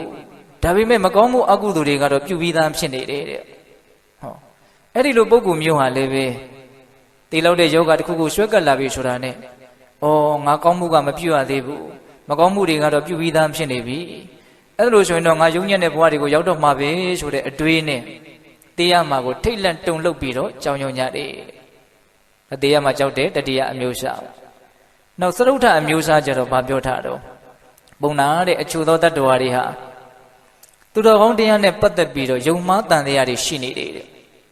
မဝေခွဲနိုင်မှုမဆုံးဖြတ်နိုင်မှုပြီးပြင်းကြီးကြီးလင်းလင်းသိမြင်နားလည်ထားတာသူမှမရှိဘူးသူတော်ကောင်းတရားနဲ့ပတ်သက်ပြီးတော့သူလိုတွေးတော့ပြီးတော့ရှေ့တိုးရမှလို့နောက်ဆိုရမှလို့တန်တရားတွေနဲ့နော်လမ်းလေမှာရက်နေတယ်လို့မျိုးလက်နှစ်ခွမှာရက်နေတယ်လို့မျိုးနော်တန်တရားနဲ့နှိမ့်ဆက်ပြီးတော့သူတော်ကောင်းတရားရဲ့ပုံမှာအမြင်မရှင်းဘူးပေါ့ဟုတ်လားအဲ့ဒီလိုပုံကူမျိုးဟာလည်းပဲတေလောက်တဲ့ယောဂတစ်ခုကိုဆွဲကပ်လာပြီဆိုတာနဲ့ဩငါလူတယောက်ဖြစ်ခဲ့ပါလေခင်နဲ့သူတော်ကောင်းတရားရဲ့ပုံမှာတန်တရားကင်းအောင်ငါမစွမ်းဆောင်နိုင်ခဲ့ဘူးသူတော်ကောင်းတရားရဲ့ပုံမှာငါတန်တရားတွေဝင်ခဲ့တယ်ဆိုပြီးတော့တရားမှာကိုထိတ်လန့်တုန်လှုပ်ပြီးတော့ကြောက်ရွံ့တေးသွားကြတာရှိတယ်တဲ့တရားမှာကြောက်တဲ့အမျိုးအစားဘယ်နှမျိုးတော့၄မျိုးကာမရဲ့ပုံမှာဆွဲလန်းမမောမှုမကင်းကြတဲ့ပုဂ္ဂိုလ်များကိုယ်ခန္ဓာရဲ့ပုံမှာဆွဲလန်းမမောမှုမကင်းကြတဲ့ပုဂ္ဂိုလ်များနော်ကောင်းမှုကမလုပ်ရသေးဘူးမကောင်းမှုကတော့ပြုပြီးသားဖြစ်နေပြီဆိုတဲ့ပုဂ္ဂိုလ်များသူတော်ကောင်းတရားရဲ့ပုံမှာယုံမှားတန်တရားတွေရှိနေကြတဲ့ပုဂ္ဂိုလ်များအဲ့ဒါတရားမှာကြောက်တတ်တယ်တဲ့တရားမှာကြောက်တတ်တဲ့အမျိုးအစား၄မျိုးကိုပြောလိုက်ရင်တရားမှာမကြောက်တတ်ဘူးဆိုတဲ့အမျိုးအစား၄မျိုးကိုလည်းပဲတိုးပိုက်တိုးအဖြစ်ပေးတဲ့ပေါင်းသူတော်ကောင်းတို့ရိပ်မိသွားပြီလို့ဦးဇင်းထင်ပါတယ်ဒီလောက်ညံ့မယ်မထင်ပါဘူးဟုတ်လားအဲ့ဒီ၄မျိုးနဲ့ပြောင်းပြန်လို့တွေးဖို့ပဲရှိတာပဲမဟုတ်လားနော်ဟုတ်တယ်တရားမှာမကြောက်တဲ့၄မျိုးဟာပါလေနံပါတ်1ကာမအာယုန်ရဲ့ပုံမှာဆွဲလန်းမှုမမောမှုကင်းနေတဲ့ပုဂ္ဂိုလ်တွေအဲ့ဒီလိုပုဂ္ဂိုလ်တွေတေဂာနိကာလရောက်ပြီဆိုလို့ရှိရင်ဘာမှထိတ်လန့်တုန်လှုပ်ကြောက်ရွံ့စရာအကြောင်းသူမှမရှိဘူးအဲ့လိုပဲကိုယ်ခန္ဓာရဲ့ပုံမှာဆွဲလန်းမမောမှုကင်းကြတဲ့ပုဂ္ဂိုလ်များကောင်းမှုကပြုပြီးသားဖြစ်နေတယ်မကောင်းမှုကတော့မပြုဘူးကောင်းမှုပဲပြုပြီးတော့မကောင်းမှုကိုရှောင်နိုင်ကြတဲ့ပုဂ္ဂိုလ်များသူတော်ကောင်းတရားရဲ့ပုံမှာယုံမှားတန်တရားကင်းရှင်းတော်မူကြတဲ့ပုဂ္ဂိုလ်များဟုတ်လားအဲ့ဒီလိုပုဂ္ဂိုလ်တွေကြတော့တရားမှာပါလေမကြောက်ကြဘူးတဲ့အဲ့တော့ပိဋကပေါင်းသူတော်ကောင်းတို့ဉာဏ်ရှိပါတယ်ဗျာနည်းနည်းလေးကောက်ချက်ကလေးဆွဲကြည့်အောင်ဒီတုတ်တန်ကိုကြည့်မယ်ဆိုလို့ရှိရင်တရားမှာမကြောက်အောင်တနည်းအားဖြင့်ရဲရဲဝံ့ဝံ့သိက္ခာရှိတည်တည်ငြိမ်ငြိမ်အေးချမ်းချမ်းသိနိုင်အောင်ဘယ်လိုလုပ်မလဲနော်ဒီတုတ်တန်အရာတတ်နိုင်သမျှကောင်းမှုကိုပြုမယ်တတ်နိုင်သမျှမကောင်းမှုကိုရှောင်မယ်ဟုတ်လားပြီးရင်ဦးဇင်းတို့ကာမနဲ့ကိုယ်ခန္ဓာရဲ့ပုံမှာဆွဲလန်းမမောမှုကင်းစေဖို့သူတော်ကောင်းတရားရဲ့ပုံမှာယုံမှားတန်တရားတွေကင်းစေဖို့အတွက်တတိပဋ္ဌာန်ဘာဝနာတရားများကိုကြိုးစားအထုတ်မယ်ဒါဆိုလို့ရှိရင်တရားမှာကြောက်เสียအကြောင်းရှိမလားရှိရနော်ကောင်းမှုကိုတတ်နိုင်သမျှပြုမယ်မကောင်းမှုကိုတတ်နိုင်သမျှရှောင်မယ်နော်ကာမနဲ့ကိုယ်ခန္ဓာရဲ့ပုံမှာဆွဲလန်းမမောမှုကင်းရေးနဲ့သူတော်ကောင်းတရားရဲ့ပုံမှာယုံမှားတန်တရားကင်းရေးအတွက်ရှေ့ရှုပြီးတော့တတိပဋ္ဌာန်ဘာဝနာတရားတွေကိုကြိုးစားအထုတ်မယ်ဆိုရင်သိခြင်းတရားကြောက်เสียအကြောင်းမရှိဘူးတနည်းအားဖြင့်လည်းပဲမကောင်းမှုရှောင်ကောင်းမှုရှောင် ဖြူအောင်စိတ်ကိုထားဆိုတာလည်းပဲအကျုံးဝင်သွားမယ်လို့ထင်ပါတယ်ဒေသနာလေးတွေကိုဆက်ဆက်မှုရှိနော်ညှိနှိုင်းပြီးတော့တွေးတတ်မယ်ဆိုရင်တရားအရသာပို့ပြီးတော့မပေါ်နိုင်ဘူးလားပေါ်နိုင်တယ်အဲ့ဒါဦးဇင်းတို့ဒီစကားတွေနဲ့ဆက်ဆက်ပြီးတော့သိခြင်းတရားကိုမကြောက်ဖို့မလန့်ဖို့တည်တည်ငြိမ်ငြိမ်အေးချမ်းချမ်းသာသာသိနိုင်ဖို့အတွက်မြတ်စွာဘုရားညွှန်ပြထားတဲ့ဒေသနာတွေများစွာရှိပါတယ်ဥပမာပြောရမယ်ဆိုလို့ရှိရင်အင်္ဂုတ္တပါဠိတော်ပိစကနိပတ်မှာသီလရဲ့အကျိုးအာနိသင်တွေကိုပြောပြတဲ့နေရာမှာသီလဝါသီလတံပံတော့အတံမုံလောကာလံကရောတိလို့မြတ်စွာဘုရားဟောတာအဓိပ္ပာယ်ကပါလေကိုချင်းသီလဖြူရှင်ကြတဲ့ပုဂ္ဂိုလ်များသီလရှိကြတဲ့ပုဂ္ဂိုလ်များဟာမတွေးမဝေသေရတတ်တယ်တဲ့ကြည်ကြည်လင်လင်ငြိမ်ငြိမ်ချမ်းချမ်းနော်သေရတတ်တယ်အသေးကောင်းတယ်ပေါ့ဟုတ်လားဒါကြောင့်ကိုချင်းသီလဖြူရှင်ခြင်းသည်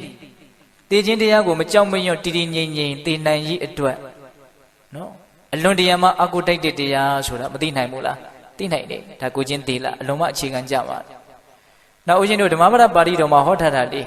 အဲ့ဒါလေးကတော့အလွန်ပြည့်စုံတယ်လို့ဆိုရမယ်ဘာပြောထားတုံးဆိုတော့ပုံညံဒုက္ခံဇီဝိတသင်္ခယံပိ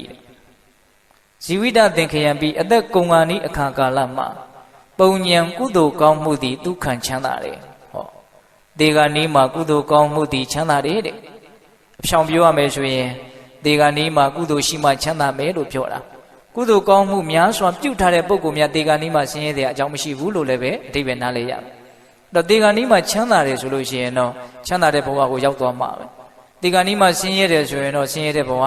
ရောက်သွားမှာဟုတ်တယ်မဟုတ်လားဒါကြောင့်ပိဿပေါင်းသူတော်ကောင်းတို့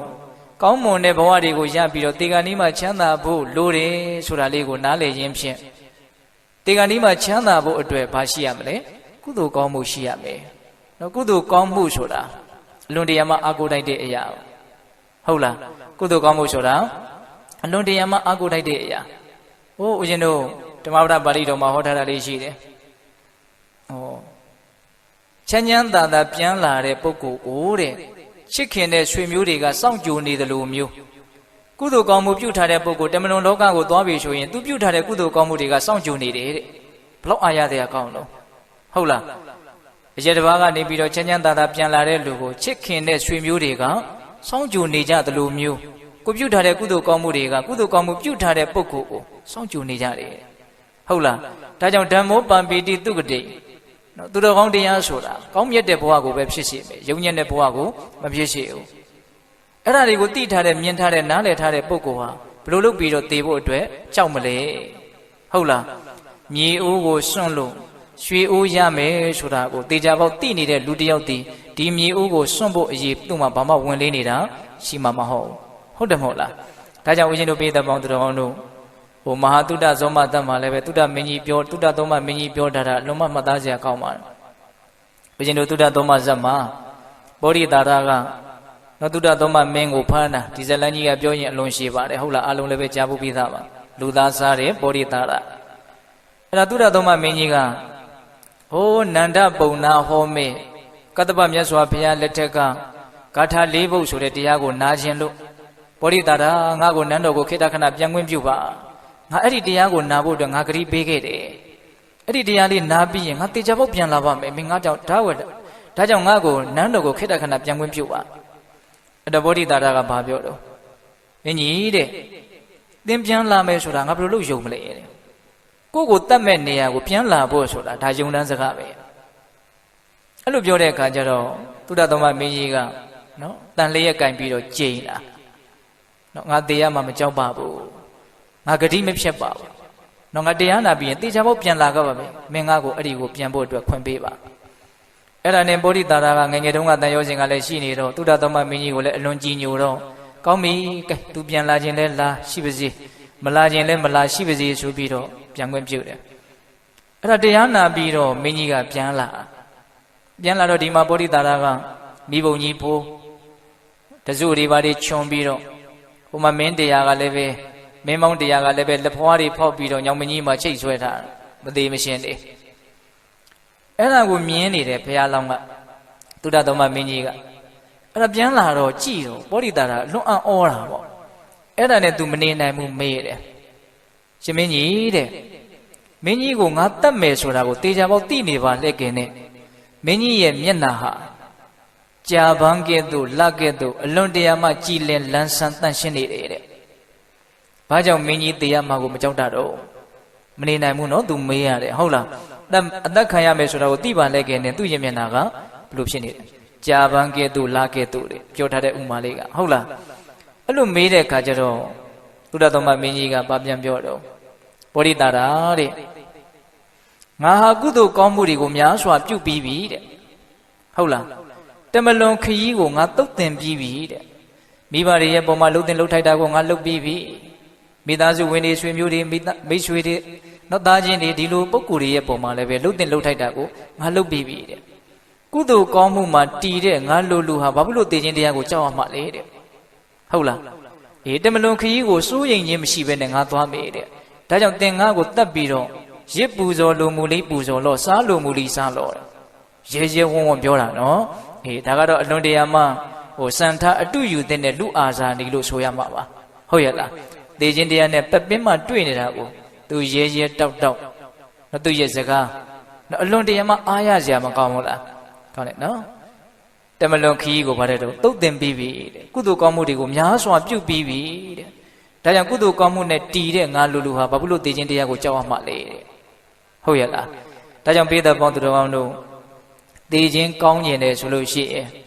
အပြည့်စုံဆုံးအကောင်းမွန်ဆုံးနည်းကတော့ဘာလဲကုသိုလ်ကောင်းမှုကိုများစွာပြုထားဖို့ဒါကြောင့်သေခြင်းတရားကိုအစဉ်ပြေစွာရင်ဆိုင်နိုင်ခြင်းပါတယ်ဆိုတဲ့ပုဂ္ဂိုလ်တွေအတွက်အကောင်းဆုံးအဖြေကတော့ပုံဉ္ဇဒုက္ခံဇီဝိတသင်္ခယံပိဆိုတဲ့ပါဠိစကားလေးပဲဖြစ်မယ်လို့ထင်ပါဟုတ်လားကောင်းမှုသည်တေဂာနီးမှာချမ်းသာတယ်ဆိုတဲ့စကားဟုတ်ရဲ့လားဒါကြောင့်ပိဿပေါင်းသူတော်ကောင်းတို့အသေးကောင်းဖို့အတွက်ကြိုးစားအထောက်ကြဖို့မလိုဘူးလားလိုတယ်ဒီနေရာမှာဦးဇင်းတို့အသေးကောင်းတယ်အသေးဆိုးတယ်ဆိုတဲ့စကားလေးနဲ့ပတ်သက်ပြီးတော့ထပ်မံပြီးတော့ဘ ഹു တုတ္တကိုဖြည့်ဆည်းတဲ့အနေနဲ့ဗတ္တကသုတ်တံဆိုတာလေးရှိသေးတယ်အဲ့ဒါလေးကိုဦးဇင်းအကြမ်းမြင်ပြောပြမယ်အဲ့ဒါကတော့ဦးဇင်းတို့နာတပေရှင်သာရိပုတ္တရာကိုရမြတ်ကြီးဟောခဲ့တဲ့သုတ်တံလေးပါယဟန်တော်တွေကိုပြောတာယဟန်တော်တွေကိုဟောခဲ့တာပါယဟန်တို့တဲ့ဟောဒီလောကကြီးမှာကိုအသေးဆိုးအောင်လုပ်နေကြတဲ့ပုဂ္ဂိုလ်တွေရှိတယ်ဒါကတော့အဓိကယဟန်တွေကိုဥတည်ပြီးတော့ဟောတာဒီသာသနာမှာတချို့သောယဟန်တွေဟာကမ္မာရမတ္တာတဲ့အမှုကိစ္စသစ်တွေမှာမွေ့လျော်နှစ်ချိုက်ပျော်ပိုက်နေတယ်နော်တောက်တုံမရအလုပ်ကလေးတွေလုပ်နော်ဘုရင်တို့နဝကမ္မအမှုသစ်လုပ်ငန်းသစ်ကလေးတွေပေါ့ပရိယတိပฏิပတ်တိဒီလိုဗရဏကြတဲ့အလုပ်တွေကလွဲပြီးတော့တခြားသိပ်ပြီးတော့တန်ဖိုးမရှိတဲ့အလုပ်တွေကိုလုပ်ပြီးတော့အချိန်ကုန်ကြတာကိုပြောတာနော်အမှုသစ်မှာမွေ့လျော်တဲ့ကမ္မာရမတ္တာအဲ့ဒါဟာအသေးဆိုးဖို့လုပ်နေတာဒါအသေးမကောင်းနိုင်ဘူးတဲ့အမှုသစ်မှာမွေ့လျော်နှစ်ချိုက်ပျော်ပိုက်နေတဲ့ပုဂ္ဂိုလ်တွေအသေးမကောင်းနိုင်ဘူးတဲ့ဟုတ်လားပြီးတော့ဗာပြောတော့ဆိုတော့ဘတ္တာရမတ္တာစကားပြောမှုမှာမွေ့လျော်နှစ်ချိုက်ပျော်ပိုက်နေကြတဲ့ပုဂ္ဂိုလ်တွေလည်းအသေးမကောင်းနိုင်ဘူးတဲ့ဟုတ်လားစကားပြောနေရရင်သဘောကျနော်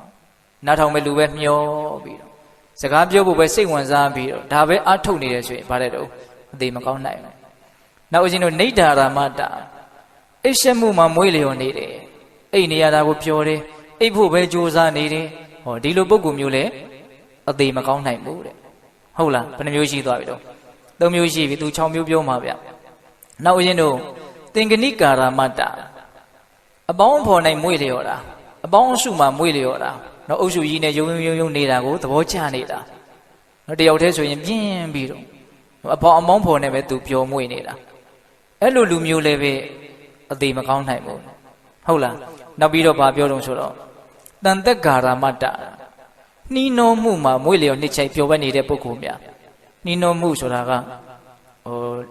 လူငယ်တွေနားလေအောင်ပြောရရင်တော့တဘူးတော်တွဲနေတာမျိုးပေါ့မြင်သဖြင့်နှီးနှောခြင်းနဲ့ကြားသဖြင့်နှီးနှောခြင်းနဲ့ပစ္စည်းဥစ္စာတွေကိုအတူတကွသုံးဆောင်ခြင်းဖြင့်နှီးနှောခြင်းနဲ့ကိုယ်လက်တို့ဖြင့်နှီးနှောခြင်းနဲ့ပြောဟောသဖြင့်နှီးနှောခြင်းဆိုတော့နှီးနှောခြင်းကလည်းအမျိုးမျိုးရှိတာအဲ့လိုနှီးနှောမှုနဲ့ပျော်မွေ့နေကြတာအဲ့ဒီလူတွေလည်းပဲအသေးမကောင်းနိုင်ဘူးတဲ့နော်ဒီဒေသနာကတော့နည်းနည်းပို့ပြီးတော့လေးနဲ့တဲ့သဘောတော့ရှိတာပေါ့နော်နောက်ဦးဇင်းတို့6ခုမြောက်အသေးမကောင်းတဲ့အကြောင်းတရားကဘာလို့ဆိုတော့ပပင်စာရမတ္တပပင်စာတရားမှာမွေးလျော်နှိမ့်ချိုက်ပျော်ပိုက်နေကြတယ်ပပင်စာတရားဆိုတာဘေးတတော်အလုံးသိပါတယ်နော်တဏှာမာနဒိဋ္ဌိအလိုဆန္ဒတွေနဲ့ပြောနေတာအထင်တလုံးတွေနဲ့ပြောနေတာ ဒီထင်ရှားရှိတဲ့ယုံ nant တည်းဟူသောတက္ကာယကိုငါလို့သူလို့ထင်ရင်းနဲ့ပြောနေကြတာဟုတ်လားအဲ့ဒီလိုထင်ရှားရှိတဲ့ယုံ nant တွေရဲ့အပေါ်မှာဆွဲလန်းမှုတွေအထင်ရောက်မှုတွေအထင်မှားမှုတွေဒီလိုတဏမာနဒိဋ္ဌိနဲ့ပြုံးမွေးနေကြတဲ့ပုဂ္ဂိုလ်တွေလည်းပဲအသေးမကောင်းနိုင်ဘူးတဲ့ဒါဗတ္တကသုတ်တံမှာပြောထားတာနော်အဲ့ဒါဆန့်ကျင်ဘက်အနေအချင်းအသေးကောင်းတဲ့ပုဂ္ဂိုလ်6မျိုးကိုလည်းပဲဇက်တိုက်ပြောထားတယ်ပေါ့ဟုတ်လားအမှုတင်မှာမမွေးလျော်ကြတဲ့ပုဂ္ဂိုလ်များစကားပြောဟောမှုမှာမမွေးလျော်ကြတဲ့ပုဂ္ဂိုလ်များအိပ်ရှက်မှုမှာမမွေးလျော်ကြတဲ့ပုဂ္ဂိုလ်များအပေါင်းအဖော်တွေမှာမမွေးလျော်ကြတဲ့ပုဂ္ဂိုလ်များနှီးနှောမှုမှာမမွေးလျော်ကြတဲ့ပုဂ္ဂိုလ်များပပင်စာတရားဖြင့်မမွေးလျော်ကြတဲ့ပုဂ္ဂိုလ်များဒီပုဂ္ဂိုလ်တွေကြတော့ဗါတဲ့တော့အသေးကောင်းနိုင်တယ်ဆိုပြီးတော့အဲ့ဒါရှင်သာရိပုတ္တရာကိုရမြတ်ကြီးပြောထားတာဒါကြောင့်ပိဿပေါင်းသူတော်ကောင်းတို့အသေးကောင်းဖို့အတွက်ဒါဒေသနာတော်တော်များများကိုစုစည်းပြီးတော့ဒါဦးဇင်းတို့ပိဿပေါင်းသူတော်ကောင်းတို့ဦးဇင်းတို့ပြောလိုက်ပါတယ်ဟုတ်လားကိုကျင်သီလရှိရမယ်ကုသိုလ်ကောင်းမှုပြည့်စုံရမယ်ဟုတ်လားအခုဗါတဲ့တော့6မျိုးဆက်ပြီးတော့ပြောလိုက်တယ်နော်ဒီနေရာမှာဦးဇင်းတို့ဆက်ပြီးတော့ပြောချင်တာကသာသနာတော်မြတ်နဲ့တွေ့ရတဲ့လူသားတစ်ယောက်အဖို့အသေးကောင်းအောင်ကြိုးစားနေုံမျှနဲ့လည်းမလုံလောက်သေးဘူးလို့ဘာလို့သေးလဲဆိုတော့အသေးလွတ်အောင်ကြိုးစားဖို့လည်းလိုသေးတယ်ဟုတ်လားအသေးကောင်းဖို့ဆိုတာကဘဝတန်တရားထဲမှာကောင်းကောင်းမွန်မွန်နော်ယုံညံ့တဲ့နှိမ့်ကြတဲ့ဘဝတွေကိုရောက်မသွားဖို့လောက်ပဲဦးဇင်းတို့ကရည်ရွယ်ပြောတာကိုဟုတ်လားအေးအသေးလွတ်ဖို့ဆိုတာကြတော့နိဗ္ဗာန်ချမ်းသာကိုရည်ရွယ်ပြီးတော့ကြိုးစားအထုတ်တဲ့အလုပ်ကိုရည်ရွယ်ပြီးတော့ပြောကြရမှာပါဒီနေရာမှာအသေးလွတ်တယ်ဆိုတဲ့စကားလေးနဲ့ပတ်သက်ပြီးတော့ဒါရိုက်မြတ်စွာဘုရားဟောထားတဲ့ဒေသနာတစ်ပုဒ်ရှိတယ်။နော်အသေးလွတ်ဖို့ကြိုးစားအထောက်ကျင်ကြတဲ့ပုဂ္ဂိုလ်များအတွက်များစွာစိတ်ဝင်စားတဲ့အရှိမယ်လို့ထင်ပါတယ်။ဦးဇင်းတို့မြတ်စွာဘုရားလက်ထက်ကမောဃရာဇမထေဆိုတာရှိတယ်။ဣတိရေရတဲ့မထေမြတ်တစ်ပါးပါပဲ။အဲ့ဒါသူကလူဘဝတုန်းကဘာဝရီဆရာကြီးရဲ့တပည့်တစ်ယောက်အဲ့ဒီဦးဇင်းတို့ပါရဏသုတ်တန်ကြီးကလည်းအလွန်တရာမှရှည်လျက်ပါတယ်ကောက်ချက်ကလေးဆွဲပြီးတော့ပြောမှာပဲဖြစ်မှာအဲ့ဒီမောဃရာဇယဟန်မဖြစ်ခင်တုန်းကအဲ့ဒီမောဃရာဇလူလင်ကမြတ်စွာဘုရားကိုမေခွန်းတစ်ခုမေးတယ်နော်ပါရဏသုတ်တန်ထဲမှာပါတယ်ပေါ့ပါမေးတုံဆိုတော့ကထံလောကအဝခတုမစ္ဆုရာဇနပတ္တိမြတ်စွာဘုရားတဲ့ဟောဒီခန္ဓာတည်းဟူသောလောကကြီးကိုဘယ်လိုရှုမြင်တဲ့ပုဂ္ဂိုလ်ကိုသိမင်းမမြင်ပဲရှိမလဲတဲ့ဒီနေရာဖြင့်သေမင်းမမြင်အောင်လောကကြီးကိုဘလို့ရှုမြင်နားလည်ရမလဲဘလို့ကြည့်ရမလဲတဲ့ပြောရရင်တော့အသေးလွတ်အောင်လောကကိုဘလို့သိမြင်ရမလဲဘလို့ကြိုးစားအထောက်ရမလဲအဲ့လိုမေးတာမေးတော့မြတ်စွာဘုရားကအဲ့ဒီမောဃရာဇလူလင်ကိုဘလို့ဖြေတော့ဆိုတော့သုံးညတောလောကောအဝခတုမောဃရာဇတတတတောအတ္တနုဒိဋ္ဌိဥဟိစ္စဧဝံမစ္စုတရောတိယဧဝံလောကအဝခန္ဓမစ္စုရာဇနပတ္တိတဲ့ဂါထာလေးတဂါထာခွဲနဲ့မြတ်စွာဘုရားဖြည့်တယ်ချစ်သားမောဃရာဇတဲ့သင်မင်းကသင်ကိုမမြင်စေခြင်းဘူးတနည်းအားဖြင့်သင်အသေးလွတ်ချင်တယ်ဆိုလို့ရှိရင်တရားတတော်တဲ့အမြဲတမ်းတတိရှိပြီးတော့ဟောဒါလေးကအလွန်မှအခြေခံကြတဲ့အကြောင်းလေးပေါ့နော်အမြဲတမ်းမရှိရမယ်တတိရှိရမယ်တတိရှိရမယ်တတိကဘယ်မှာရှိရမှာလဲဆိုတော့ကိုယ်ခန္ဓာကိုယ်ပေါ်မှာတတိရှိရအမြဲတမ်းတတိရှိပြီးတော့အတ္တနုဒိဋ္ဌိဥဟိဇအတ္တဒိဋ္ဌိကိုပယ်နှုတ်ရမယ်ပထမဒါသေချာမှတ်ရမယ်နော်တခါယူမိုင်းများဟုတ်လားအတ္တနုဒိဋ္ဌိဥဟိဇအတ္တဒိဋ္ဌိကိုပယ်နှုတ်ပြီးတော့သုံးညတောလောကောအဝခတုခန္ဓာတည်းဟူသောလောကကိုသုံးညတတန်ဖိုးမဲ့အနေနဲ့ရှုရမယ်မြင်ရမယ်တဲ့ဟောသူသုံးချက်ပြောသွားတယ်အမြဲတမ်းတတိရှိပြီးတော့အတ္တဒိဋ္ဌိကိုပယ်နှုတ်ပြီးတော့ဒီခန္ဓာတည်းဟူသောလောကကြီးကိုသုံးညတတန်ဖိုးမဲ့တဲ့အနေနဲ့အမှန်တိုင်းသိအောင်မြင်အောင်ကြိုးစားအထုတ်မယ်ဆိုလို့ရှိရင်ဧဝံမစ္စုတရောတိယသင်ဟာသိခြင်းတရားကိုလွန်မြောက်သွားလိမ့်မယ်နော်ဧဝံလောကအဝခန္ဓမစ္စုရာဇနပတ္တိလောကကိုသင်အဲ့ဒါလိုမြင်မယ်ဆိုလို့ရှိရင်နော်သိခြင်းတရားကသင်ကိုမြင်မှာမဟုတ်ဘူးလို့ပြောတယ်ဘယ်နှမျိုးပြောတော့သုံးမျိုးနော်အမြဲတမ်းတတိရှိပြီးတော့အတ္တဒိဋ္ဌိကိုပယ်နှုတ်ပြီးတော့လောကကိုသုံးညတအနေနဲ့မြင်အောင်ကြည့်ရမယ်အဲ့ဒါကိုအရင်နည်းနည်းလေးရှင်းပြမယ်အမြဲတမ်းတတိရှိရမယ်ဆိုတာကြတော့သိရှင်းစရာမလိုဘူးပေါ့လေဟုတ်လားဒီခန္ဓာကိုယ်ပေါ်မှာဆွေးမြေ့တဲ့တတိတရားထားရမယ်ပေါ့အကျေပြောရမယ်ဆိုတော့တတိပဋ္ဌာန်ဘာဝနာကိုပွားများရမယ်လို့ပြောတာပါပဲဟုတ်လားဒီနေ့မှာအတ္တဒိဋ္ဌိကိုပယ်နှုတ်ရဆိုတာဘာပြောတာတော့အတ္တဒိဋ္ဌိဆိုတာကကိုယ့်ရဲ့ခန္ဓာကြီးကိုငါလို့သူလို့ထင်တဲ့အထင်ပေါ့တကယ်တမ်းကဒီခန္ဓာမှာငါတို့သူတို့ပုဂ္ဂိုလ်တ attva တို့ဆိုတာမရှိဘူးလို့ဆိုတယ် ရုပ်တဘာဝနံတဘာဝတွေပေါင်းစုပြီးတော့အလုံးလုံးနေကြတဲ့သဘောဖြစ်ပြပြောင်းလဲနေတဲ့သဘောတဘာဝတရားကြီးပဲရှိတယ်ဒီထင်ရှားရှိတဲ့ယုံနံတက္ကာယတရားကိုပုဂ္ဂိုလ်လို့ထင်မယ်တတ္တဝါလို့ထင်မယ်ငါလို့ထင်မယ်သူလို့ထင်မယ်ဆိုလို့ရှိရင်ဒါကိုအတ္တဒိဋ္ဌိလို့ခေါ်တယ်တဲ့ဟုတ်လားအဲ့ဒီအတ္တဒိဋ္ဌိကိုပထမဥစွာပယ်နှုတ်ရမယ်ပယ်နှုတ်ရမယ်ဆိုတဲ့စကားသည်စူးဝင်နေတယ်ဆိုတဲ့အဓိပ္ပာယ်ကိုလည်းပဲပြောဆိုပြီးသားဖြစ်တယ်စူးဝင်နေလို့ဒါလည်းဒါကိုပယ်ရမယ်နှုတ်ရမယ်လို့ပြောတာဟုတ်လားဒကာဓမ္မတို့ဦးဇင်းတို့ရဲ့စိတ်ထဲမှာဆွဲမြဲမြဲကိုနော်ဆွဲလန်းသွားစူးဝင်နစ်မြုပ်နေတဲ့ငါလို့ထင်တဲ့သူလို့ထင်တဲ့အထင်တွေအများကြီးမရှိဘူးလားရှိတာပေါ့အဲ့ဒါကိုနှုတ်နိုင်ရင်အဲ့ဒီဥစ္စာကိုလည်းပဲဦးဇင်းတို့သမုဒ္ဒေရပံအပြင်ပယ်နိုင်မယ်ဆိုရင်ဒါအရိယာဖြစ်တယ်ခေါ်တာပါပဲဟုတ်လားအေးထားတော့အဲ့ဒါဦးဇင်းတို့ပထမကြိုးစားရမှာကဘာလို့ဗျာအတ္တဒိဋ္ဌိကိုပယ်နှုတ်ရမယ်နောက်ဒုတိယကဘာတဲ့တော့ဒီခန္ဓာတည်းဟူသောလောကကိုတုံညတတန်ဖိုးမဲ့တဲ့နော်အနှစ်သာရစိတ်သုံးတဲ့သဘောအနေနဲ့မြင်အောင်ကြည့်ရမယ်လောကကြီးကိုတုံညသဘောလို့ပြောတာကိုတချို့ကြားဖို့မဲ့ထင်ပါတယ်မှန်တယ်လောကကြီးဟာတုံညသဘောပဲတုံညဆိုတာဘာလို့တန်ဖိုးမှမရှိတဲ့သဘောကိုတုံညလို့ခေါ်တာမဟုတ်လားဟုတ်တယ်နော်အဲ့ဒါဦးဇင်းတို့ဒီခန္ဓာတည်းဟူသောလောကဟာလည်းပဲတုံညသဘောပဲတဲ့ဘာဖြစ်လို့တုံညလို့ပြောရတော့ဆိုတော့ခိုင်မြဲတယ်ဆိုတဲ့နိစ္စအနှစ်ကင်းစိတ်တဲ့အတွက်ကြောင့်ဒီခန္ဓာလောကကြီးတုံညဖြစ်တယ်တဲ့နော်နောက်ချမ်းသာတယ်ဆိုတဲ့ဒုက္ခအနှစ်မရှိတဲ့အတွက်ကြောင့်ဒီခန္ဓာတည်းဟူသောလောကသည်တုံညဖြစ်တယ်တုံညတဖြစ်တယ်နော်နောက်ပြီးတော့ဦးဇင်းတို့အစိုးရတယ်ဆိုတဲ့အတ္တအနှစ်ကင်းတဲ့အတွက်ကြောင့်ဒီခန္ဓာတည်းဟူသောလောကသည်တုံညဖြစ်တယ်ဟောအနှစ်သာရဘယ်နှမျိုးပြောတော့၃မျိုးနေဆာဆိုတဲ့ခိုင်မြဲတဲ့အနှစ်မရှိဘူးဒုက္ခဆိုတဲ့ချမ်းသာတဲ့အနှစ်မရှိဘူးအတ္တဆိုတဲ့အစိုးရတဲ့အနှစ်မရှိဘူးတော့နေဆာဆိုတဲ့ခိုင်မြဲတဲ့အနှစ်မရှိတဲ့အတွက်ကြောင့်ဒီခန္ဓာလောကသည်အနိစ္စမမြဲတဲ့သဘောဒုက္ခဆိုတဲ့ချမ်းသာတဲ့အနှစ်ကင်းစိတ်တဲ့အတွက်ကြောင့်ဒီခန္ဓာကိုယ်တည်ဟူသောလောကသည်ဒုက္ခသဘောဟုတ်လားနောက်ပြီးတော့ပါတော့အတ္တဆိုတဲ့အစိုးရမှုမရှိတဲ့အတွက်ကြောင့်ကင်းစိတ်တဲ့အတွက်ကြောင့်ဒီခန္ဓာလောကသည်အနတ္တအစိုးမရမပိုင်သားတဲ့သဘောဟုတ်လားအဲ့ဒါဘိဓမ္မာပေါင်းသူတော်ကောင်းတို့ရိုးရိုးလေးပြောမယ်ဆိုရင်တော့ဘယ်လိုနားလဲရမှာတော့အနိစ္စဒုက္ခအနတ္တဆိုတာကိုကောင်းကောင်းသိရမယ်မြင်ရမယ်အဲ့ဒါကိုမြင်ချင်းသိပင်လေရဲ့နေဆာဒုက္ခအတ္တအနှစ်သာရတွေကင်းစိတ်နေတဲ့အတွက်ကြောင့်လောကကြီးဒီတန်ဖိုးမဲ့တယ်ခန္ဓာဒီတန်ဖိုးမဲ့တယ်ဆိုတဲ့အနေအထားကိုမြင်ပြီးသားဖြစ်မသွားဘူးလားဖြစ်သွားတယ်ဒါကြောင့်ဦးဇင်းတို့အတ္တဒိဋ္ဌိကိုပယ်နှုတ်ပြီးတော့ဒီခန္ဓာတည်းဟူသောလောကကိုတုံညတလို့မြင်အောင်ကြည့်မယ်ဆိုလို့ရှိရင်အဲ့ဒီပုဂ္ဂိုလ်ကိုသေမင်းကမမြင်နိုင်ဘူးအဲ့ဒီပုဂ္ဂိုလ်ဟာသေခြင်းတရားကလွတ်မြောက်မယ်ဒါကြောင့်ပိဿပေါင်းသူတော်ကောင်းတို့အသေးလွတ်ချင်တယ်ဆိုလို့ရှိရင်အတ္တဒိဋ္ဌိကိုပယ်နှုတ်ပြီးတော့လောကကိုတုံညတလို့မြင်အောင်ကြည့်ရမယ်အဲ့လိုကြည့်တဲ့နေရာမှာအဓိကအကျဆုံးလိုအပ်ချက်ကဘာလို့ဆိုတော့တတိပဲဒါကြောင့်မို့လို့လည်းမြတ်စွာဘုရားကရှေ့တန်းတင်ပြီးတော့ဟောမထားဘူးလားမောဂရာဇတဒါတတောတဲ့တဒါဆိုတာအမြဲတမ်းနော်တတ္တာမဟုတ်ဘူးနော်တာရဲ့ဓာတွေရေးချရဲ့တဒါအမြဲတမ်းနော်တတောဆိုတာတတိရှိရမယ်ဒီခန္ဓာမှာအမြဲတမ်းတတိထားနေမယ်ဆိုလို့ရှိရင်ဒီခန္ဓာမှာငါတို့သူတို့ဆိုတာမရှိဘူးဆိုတာကိုအဲ့ဒီပုဂ္ဂိုလ်ကောင်းကောင်းသိနိုင်တယ်အတ္တဒိဋ္ဌိကိုပယ်နှုတ်ပြီးသားဖြစ်သွားမယ်ပေါ့တတိတကယ်ထားမယ်ဆိုလို့ရှိရင်ဟုတ်လားပြီးရင်ဒီခန္ဓာရဲ့ပုံမှာတကယ်တတိထားမယ်ဆိုလို့ရှိရင်တည်မြဲတဲ့သဘောချမ်းသာတဲ့သဘောအစိုးရတဲ့သဘောနေဆာဒုက္ခအတ္တအနှစ်မရှိဘဲနဲ့အနေဆာဒုက္ခအနတ္တဒီသဘောတွေသာဖြစ်တယ်လို့လောကကြီးကိုတုံညတအနေနဲ့သူမြင်မသွားနိုင်ပြီဘူးလားမြင်သွားနိုင်တယ်အဲ့တော့ဦးဇင်းတို့တဲ့တူတူပြောရမယ်ဆိုရင်တော့တတိပဋ္ဌာန်ဘာဝနာတရားကိုကြိုးစားအထုတ်ခြင်းသည်ပင်လေရဲ့အတ္တဒိဋ္ဌိကိုပယ်နှုတ်ပြီးတော့လောကကိုတုံညအနေနဲ့မြင်အောင်ကြည့်ရရောက်တဲ့အတွက်ကြောင့်မိမိကိုယ်ကိုမိမိအသေးလွတ်အောင်ကြိုးစားနေတာလို့မဆိုနိုင်ဘူးလား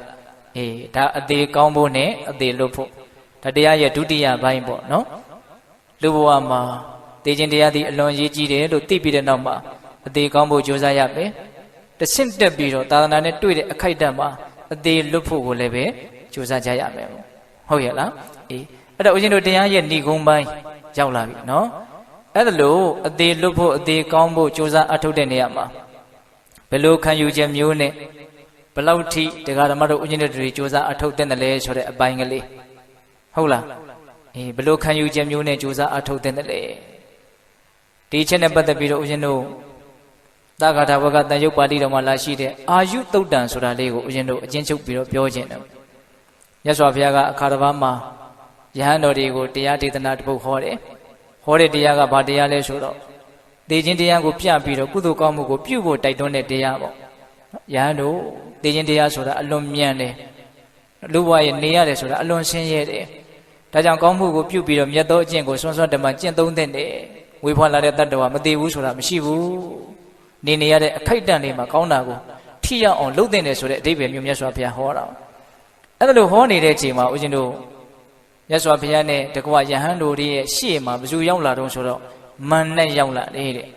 ဟုတ်လားမန္နဲ့ရောက်လာပြီးတော့မန္နကဘာလို့ရောက်လာတာတုံးဆိုတော့မြတ်စွာဘုရားရဲ့တရားဒေသနာတွေကိုနားပြီးတော့ယဟန်တော်တွေအတိတုဉာဏ်တူတွေရသွားမှာကိုသူကသိစိုးရိမ်တာဒါကြောင့်ရောက်လာတာရောက်လာပြီးတော့သူကဘာပြောတုံးဆိုတော့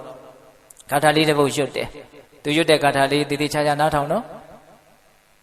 ဘာရွတ်တုံးဆိုတော့ဒီဃာယုကမနုဿာနနန္တံဟိလေသူဘောရိတောစရိယာခိရမတ္တောဝနတ္ထိမေဇုတအာဂမောတဲ့အဓိပ္ပာယ်လေးမျိုးသူပြောတာမြတ်စွာဘုရားကလူတွေရဲ့တက်တန်းဆိုတာတိုးတယ်အသက်ဆိုတာဆင်းရဲတယ်ဆိုပြီးတော့အသက်ရဲ့အပြစ်ကိုပြပြီးတော့ကောင်းတာကိုလုပ်ဖို့တိုက်တွန်းနေတာအဲ့ဒီချိန်မှာသူကဒီဂါထာလေးရွတ်ဘာပြောတုံးဆိုတော့ဒီဃာယုကမနုဿာနလူသားတို့ရဲ့အာယုအသက်ဆိုတာဒီကအလွန်ရှည်တယ်တဲ့ဟောလူတွေရဲ့အသက်ဆိုတာဘာလဲတော့အလွန်ရှည်တယ်တဲ့ဘယ်သူပြောတာတော့မနဲ့ပြောတာနော်ဒီဃာယုကမနုဿာနနန္နံဟိလေသူဘောရိတောတဲ့အသိဉာဏ်ရှိတဲ့သူတော်ကောင်းဆိုတာဒီအသက်ကိုမကဲ့ရဲ့သင့်ဘူးတဲ့ဟောဘယ်သူပြောတော့မနဲ့ပြောတာနော်သူတော်ကောင်းဆိုတာအသက်ကိုဘာတဲ့တော့မကဲ့ရဘူးတဲ့ပြီးတော့သူဘာဆက်ပြောတော့ဆိုတော့စရိယာဒိဋ္ဌစရိယာခိရမတ္တောဝဘဝမှာဘလို့နေထိုင်တဲ့တုံဆိုလို့ရှိရင်နွားနို့တောက်ပြီးတော့ရစ်နေတဲ့ကလေးတယောက်လိုနေတဲ့တဲ့ပျော်ပျော်ကြီးနေပေါ့ဟုတ်လားဘယ်သူကပြောတာတော့မနကပြောတာနော်ဘဝမှာနွားနို့တောက်ပြီးတော့ရစ်နေတဲ့ကလေးတယောက်လိုနေတဲ့တဲ့စရိယာခိရမတ္တောဝနောက်ဘာဆက်ပြောတော့ဆိုတော့နတ္ထိမေဇုတအာဂမောတေမင်းရဲ့ရောက်လာတယ်ဆိုတာမရှိပါဘူးတဲ့ဟောဘယ်နှမျိုးပြောတော့၄မျိုးပြောတယ်ပြန်ပြောမယ်နော်လူတွေရဲ့အသက်ဆိုတာရှည်တယ်သူတော်ကောင်းဆိုတာအသက်ကိုမကဲ့ရဲ့တဲ့ဘူးနွားနို့တောက်ပြီးတော့ရစ်နေတဲ့ကလေးတယောက်လိုဘဝမှာနေတဲ့နဲ့တေခြင်းရဲ့ရောက်လာခြင်းဆိုတာမရှိဘူးတဲ့ဆန့်ကျင်ဘက်ကြီးလမ်းပြောတာနော်အဲ့လိုပြောတဲ့အခါကျတော့မြတ်စွာဘုရားကဂါထာတစ်ပုဒ်နဲ့ပြန်ပြီးတော့တုံ့ပြန်ရတယ်ပေါ့မြတ်စွာဘုရားပြန်ပြီးတော့ဟောတဲ့ဂါထာကအဲ့ဒီဂါထာနဲ့ဆန့်ကျင်ဘက်ပဲအပ္ပယုကမနုဿာနဟိလေယနံသူဘောရိတောစရိယာဒိဋ္ဌတိသောဝနတ္ထိမေဇုတနာဂမောတဲ့မြတ်စွာဘုရားဆိုတာကအလုံးရဲ့ပုံမှာလွှမ်းမိုးနိုင်စွမ်းရှိတယ်ပြောလိုက်တဲ့စကားကလုံးဝပြန်ပြီးတော့လှမ်းနိုင်စရာအကြောင်းကိုမရှိဘူးနော်ဘာပြောတုံးဆိုတော့အပ္ပယုကမနုဿာနလူတွေရဲ့အသက်ဆိုတာတူတူလေးတဲ့သောတော်ကမနကလူတွေရဲ့အသက်ရှည်ကြီးလို့ပြောတာနော်ခုပါတဲ့တုံးလူတွေရဲ့အသက်ဆိုတာတူတူလေးဟိလေယနံသူဘောရိတောတဲ့သူတော်ကောင်းဆိုတာဒီအသက်ကိုများများကဲ့ရဲ့ရှုံချတဲ့နေတဲ့ဒေချာမှတ်နော်ဒါဘယ်သူပြောနေတာတော့မြတ်စွာဘုရားပြောတာစရိယာဒိဋ္ဌတိသောဝခေါင်းကိုမီးလောင်တဲ့ပုဂ္ဂိုလ်လိုဘဝမှာနေရမယ်တဲ့ခေါင်းမီးလောင်တဲ့လူက